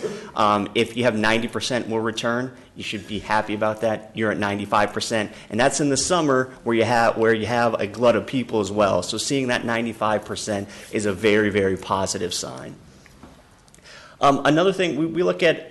This is a lot of numbers, so I'll just kind of briefly cover it. The yellow is the importance of a certain thing that's in a destination, and the blue is your rating. The good news is the things that they rate as important parts of summer vacation, they rate South Walton high on those areas. So that's some very good news when we're looking at those two figures. Philip mentioned the spending. It's up to over $5,400 per party per trip to the area in the summer. We have a long planning cycle. About a third of your visitors in the summer are spending 6 or more months planning this trip. Where are they getting the information? They start with friends and family, and then almost everything after that is digital. Digital is king if they're talking to their friends and family. And if, as you look at this, 21% viewed the visitor's guide. Almost all of that's online. 2% are seeing the print version. 17% are using the term South Walton, so we still have some work to do if that's a goal of the TDC. And what are they doing? I mean, we spent some time today talking about the beach. Well, that's because 97% of your visitors in the summer are using that beach.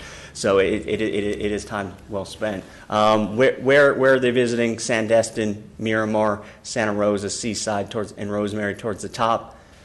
Your median age of your visitor in the summer, 48 years old.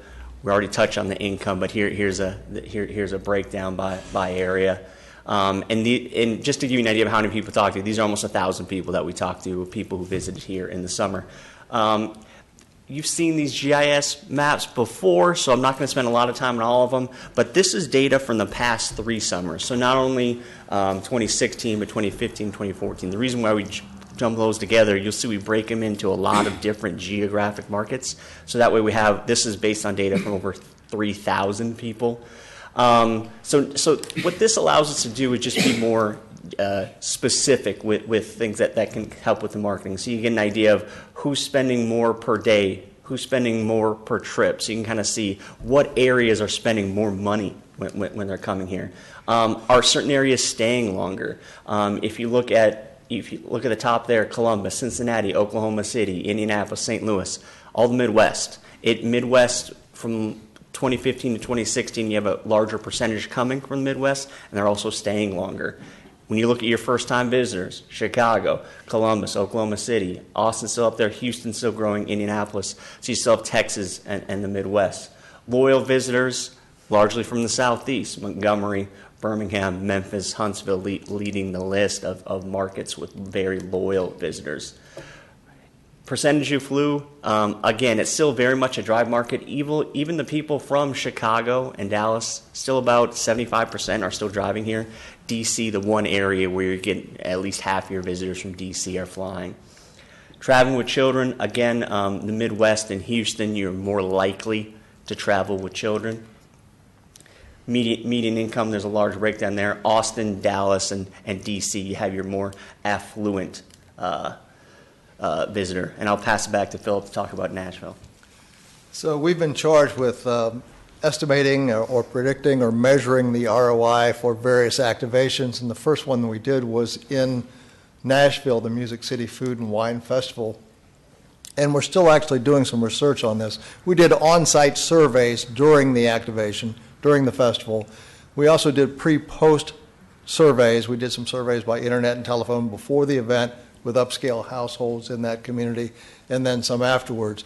And Parker McClellan has been gracious enough to let us do some surveying at ECP, so we're continuing to do that, interviewing people who are coming in from Nashville to see if they went to the event, if they saw us there, if they've talked to other people who were there. So we work off of Zender's goals, and we do those 3 types of research.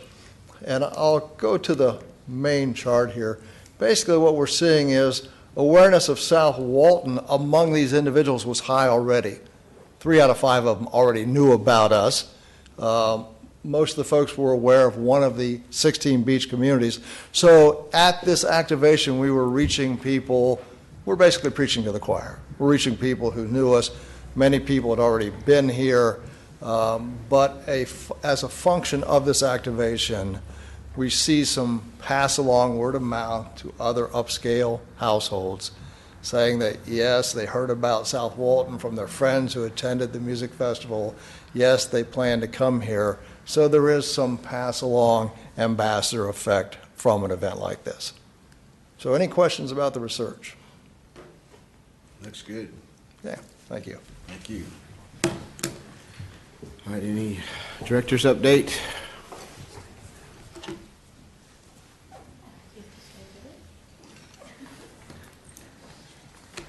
Again, for the record, Pamela Watkins, Director of Sales, and I know you've taken in a lot of information this morning, and your stomach's probably growling, so I'm going to try to go through this quickly. We'll start with group sales. The past couple of months, we've been very busy in sales. We've attended 5 meeting shows, and these are always appointment shows, so these are not just random meeting planners that we meet with. We select our appointments and meet with them. So we were at Small Market Meetings, Connect Florida, Smart Meetings, Connect Texas, and Florida Encounter. And a lot of these we are also a sponsor. We might sponsor breakfast or lunch or our signature blue bag or an opening reception, which gives us an opportunity and our partners that are with us to say a few words, introduce themselves, and so that people know them throughout the next couple days of marketplace appointments. We attended Franklin Wine Festival in October. We alternate this show every other year, and Visit South Walton is Franklin's and Nashville's beach, so they love to see us there. We do silent auctions. Our partners submit silent auction packages that we give away at this event. The 30th TDC annual meeting was October 11th. We had about 250 people at that event at Sandestin, and this was we moved this event inside this year. It was a luncheon, and I know several of you were in attendance. And I think this is a great group of people there. This is the TDC staff, and they are dedicated to what they do, and they enjoy their job. And so we always try to get a group shot. That seems to be the only time that we're all together in one spot looking nice. So we try to take a picture of that. Also, if you go to our website, visitsouthwalton.com, and go to the bottom of the home page and click on Partners, if you did not attend the annual meeting, you'll be able to click on the presentation that Jay did, the State of Tourism. There's the photo gallery of all the pictures that were taken at the event, plus another photo gallery of about 200 pictures of the last 30 years of TDC staff and people in the community, which it was very interesting to go back in time like that. And also the Artist of the Year and the Van S. Butler, and then the infographic. So everything that was talked about at the annual meeting you can find on that site. And to give you some perspective, the TDC is 30 years old. Lots of things happened 30 years ago. Oprah Winfrey was just starting her television show. Halley's Comet streaked across the sky. A nation mourned the Space Shuttle Challenger, and the Chicago Bears won the Super Bowl. But 30 years ago, we had a 2% bed tax, and we collected $150,000. 30 years later, we are collecting $20 million, and we have an economic impact of $3.2 billion in Walton County, and tourism is responsible for 25,000 jobs. So I think we all deserve a pat on the back of how far we have come. Visitor Center stats, as you see, we're down in October, November on our visitors, and January through November, we are down 25%, and we've discussed this in the past. We have a vehicle at the TDC. We call it Earl because it's kind of a ugly-looking transit van. And Jason's doing some research on how we can retrofit that and wrap it and put an awning on it. And when we have extra staff in the visitor center, which we do 3 days a week, we have 3 people 3 days a week, they can go out and actually visit the regional accesses and engage with the folks there. So we're going to try that out and see what happens. Branded merchandise, as you can see, that continues to soar. 70% increase in October, 44 in November, and 89 from January to November. And I'm always proud of the Visitor Center team, but I'm extra proud when they get a great review on the TripAdvisor. And this one says, I read the other reviews of people who regretted stopping here on their way out of town. I wasn't going to make that same error. I took the effort to make the left turn and U-turn required to get into the parking lot. Well worth the effort. The people in the visitor center were very nice. Thanks, Christy. She's our new supervisor out there. And very accommodating. They were truly excited to share the great benefits of South Walton County with a newcomer like me. We gathered many brochures and maps, including for Florida, and Christy made recommendations for beaches to see and restaurants to try. So stop here first and be well prepared for a great visit to this lovely area with the most pristine beaches I've ever seen. So we're always proud to get those. Next is marketing and communications. The Zender team and the marketing team have been also very busy. This was Cattle Barons Ball in Dallas, October 15th, and we had Chef Phil McDonald go with us, and then Melody Vogel, which was our 2016 Artist of the Year, and Hugh Mitchell, who is a guitarist here in South Walton. And so they got to interact with the folks, and it was a success, as you can see there. There's Kelly and the Zender team and everybody that attended. Next, they did Boudin Bourbon and Beer in New Orleans, and this was one of the events that Philip mentioned that they did the research, and that was Chef Kevin Corman, Chef Jim Richard, Chef Jim Shirley, and Chef Dan Fargo. And that was over 5,000 people at that event, and that was at the Superdome at Champion Square. Just finished up the Cynthia Woods Mitchell Pavilion at the Children's Pavilion.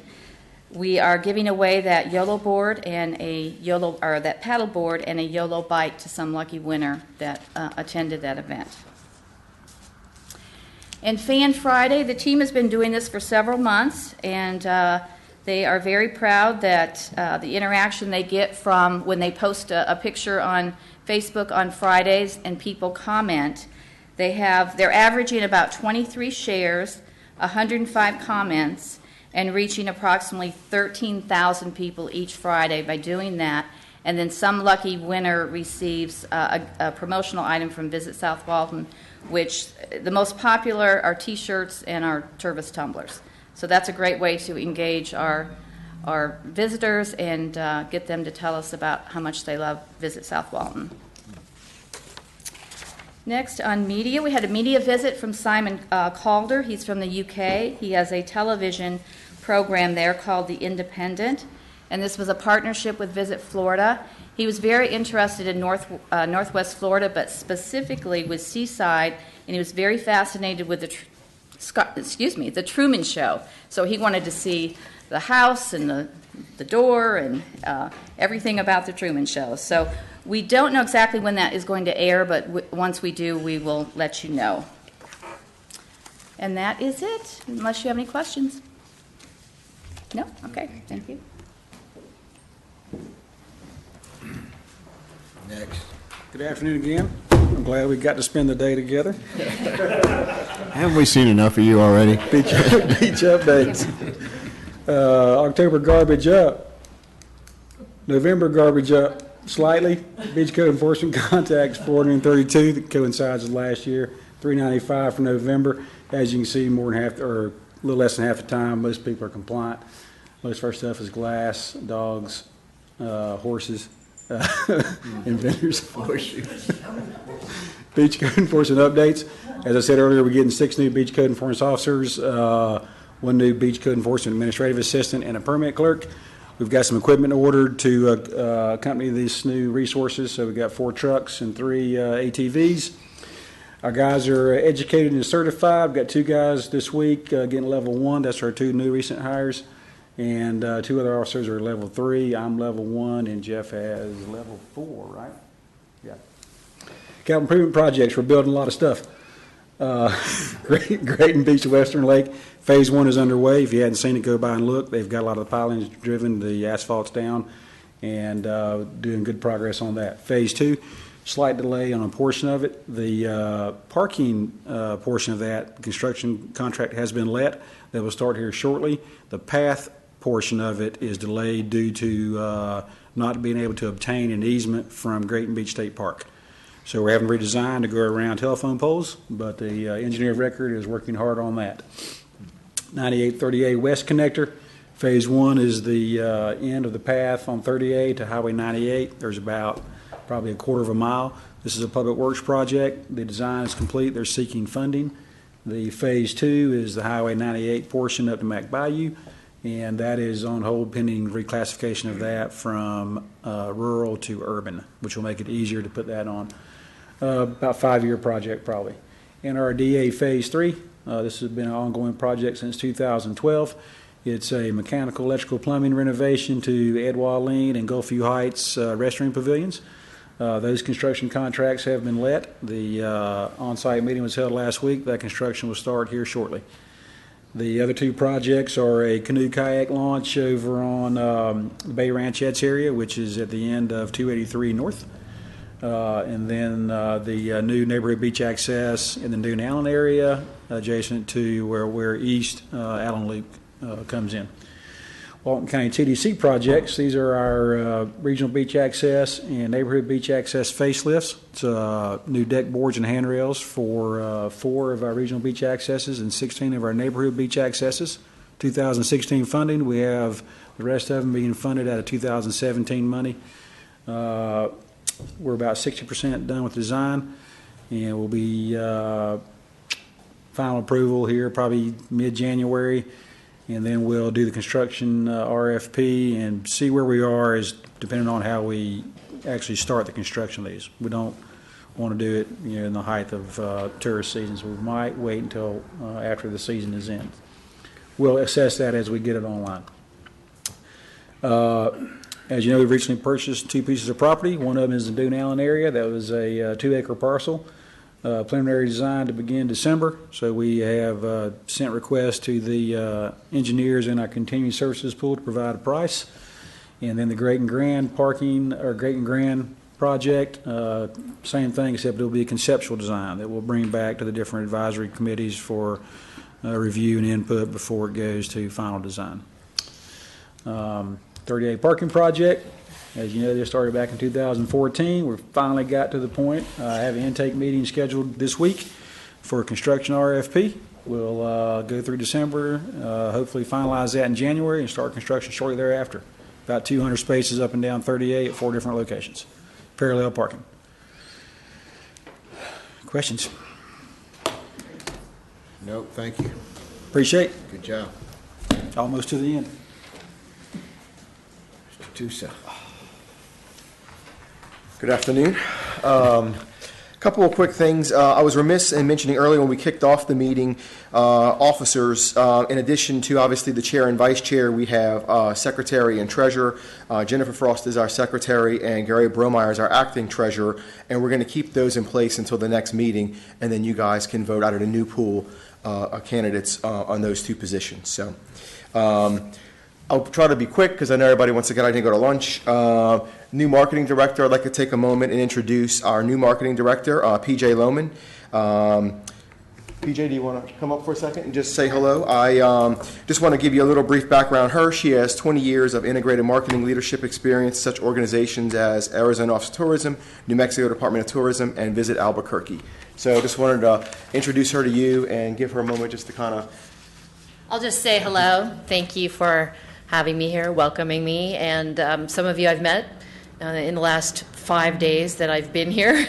And the others, I'm going to be reaching out to all of you individually. Hopefully we can kind of get together maybe over a cup of coffee and talk tourism. I'd enjoy getting to know you and your perspectives on serving with this TDC.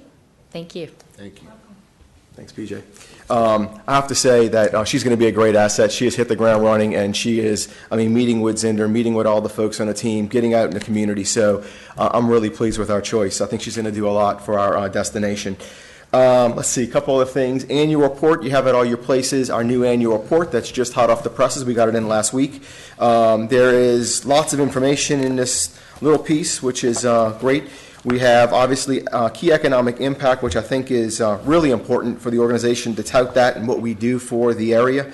$3.2 billion in economic impact to Walton County. That's quite significant. Number of jobs, 20,000 jobs, Walton County.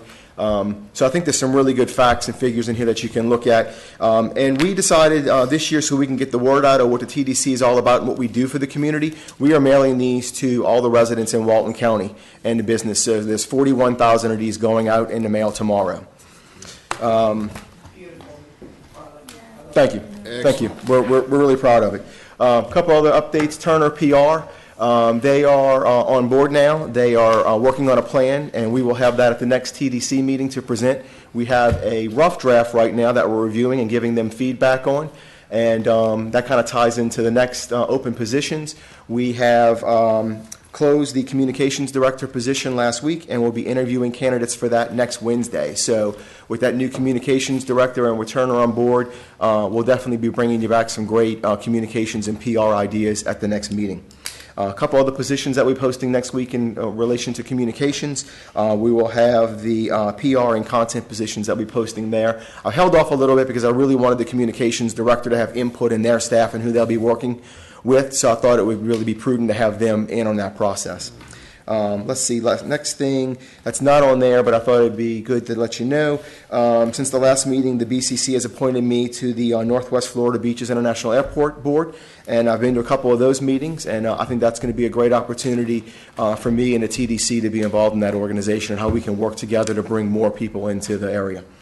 And then real quick, also not on there, we talked about it a little bit, is activations. Philip talked about it and kind of evaluating those. We're in the process of seeing how we can do these activations better and how we can get more out of them. So we're in the process of evaluating that, and I'm really excited now with PJ being on board and the new communications director shortly. We can really reevaluate these and see how we can retool them to get more out of them. I think there's a lot more opportunities, especially from a PR standpoint, what we can do with these activations. So hopefully we're bringing you some new ideas shortly on how we can capitalize on those. Any questions for me?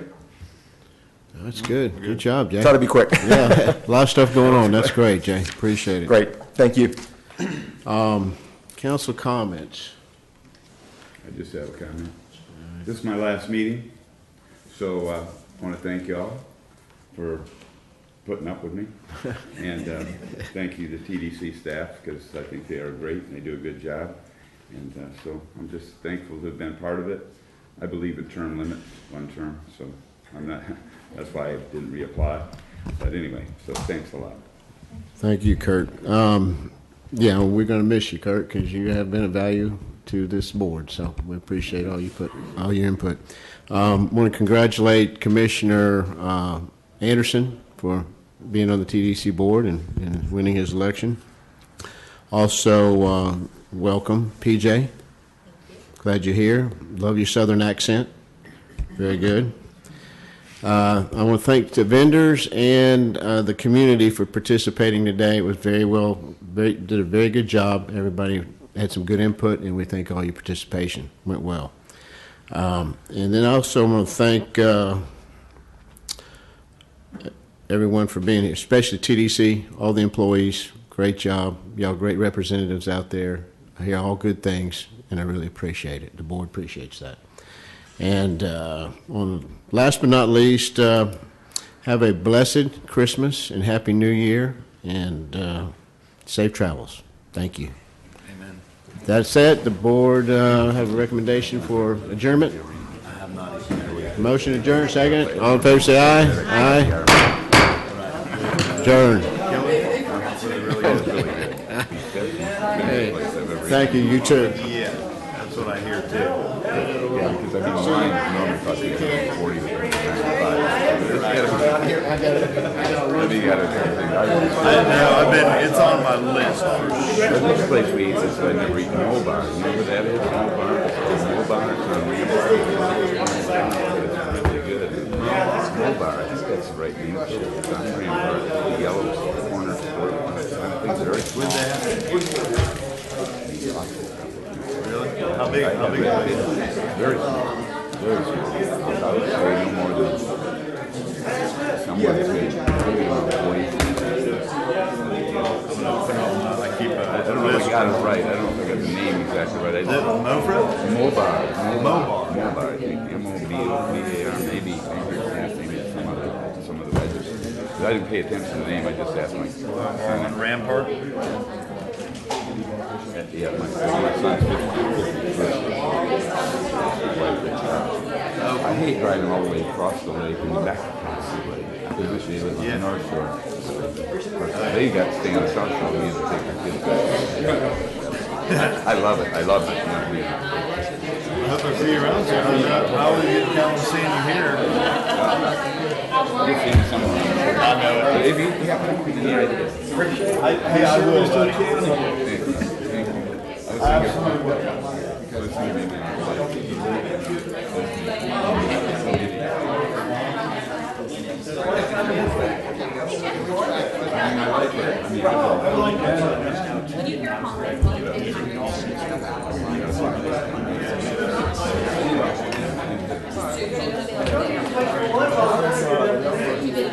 Good to see you.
I gotta get back, so I'm gonna skip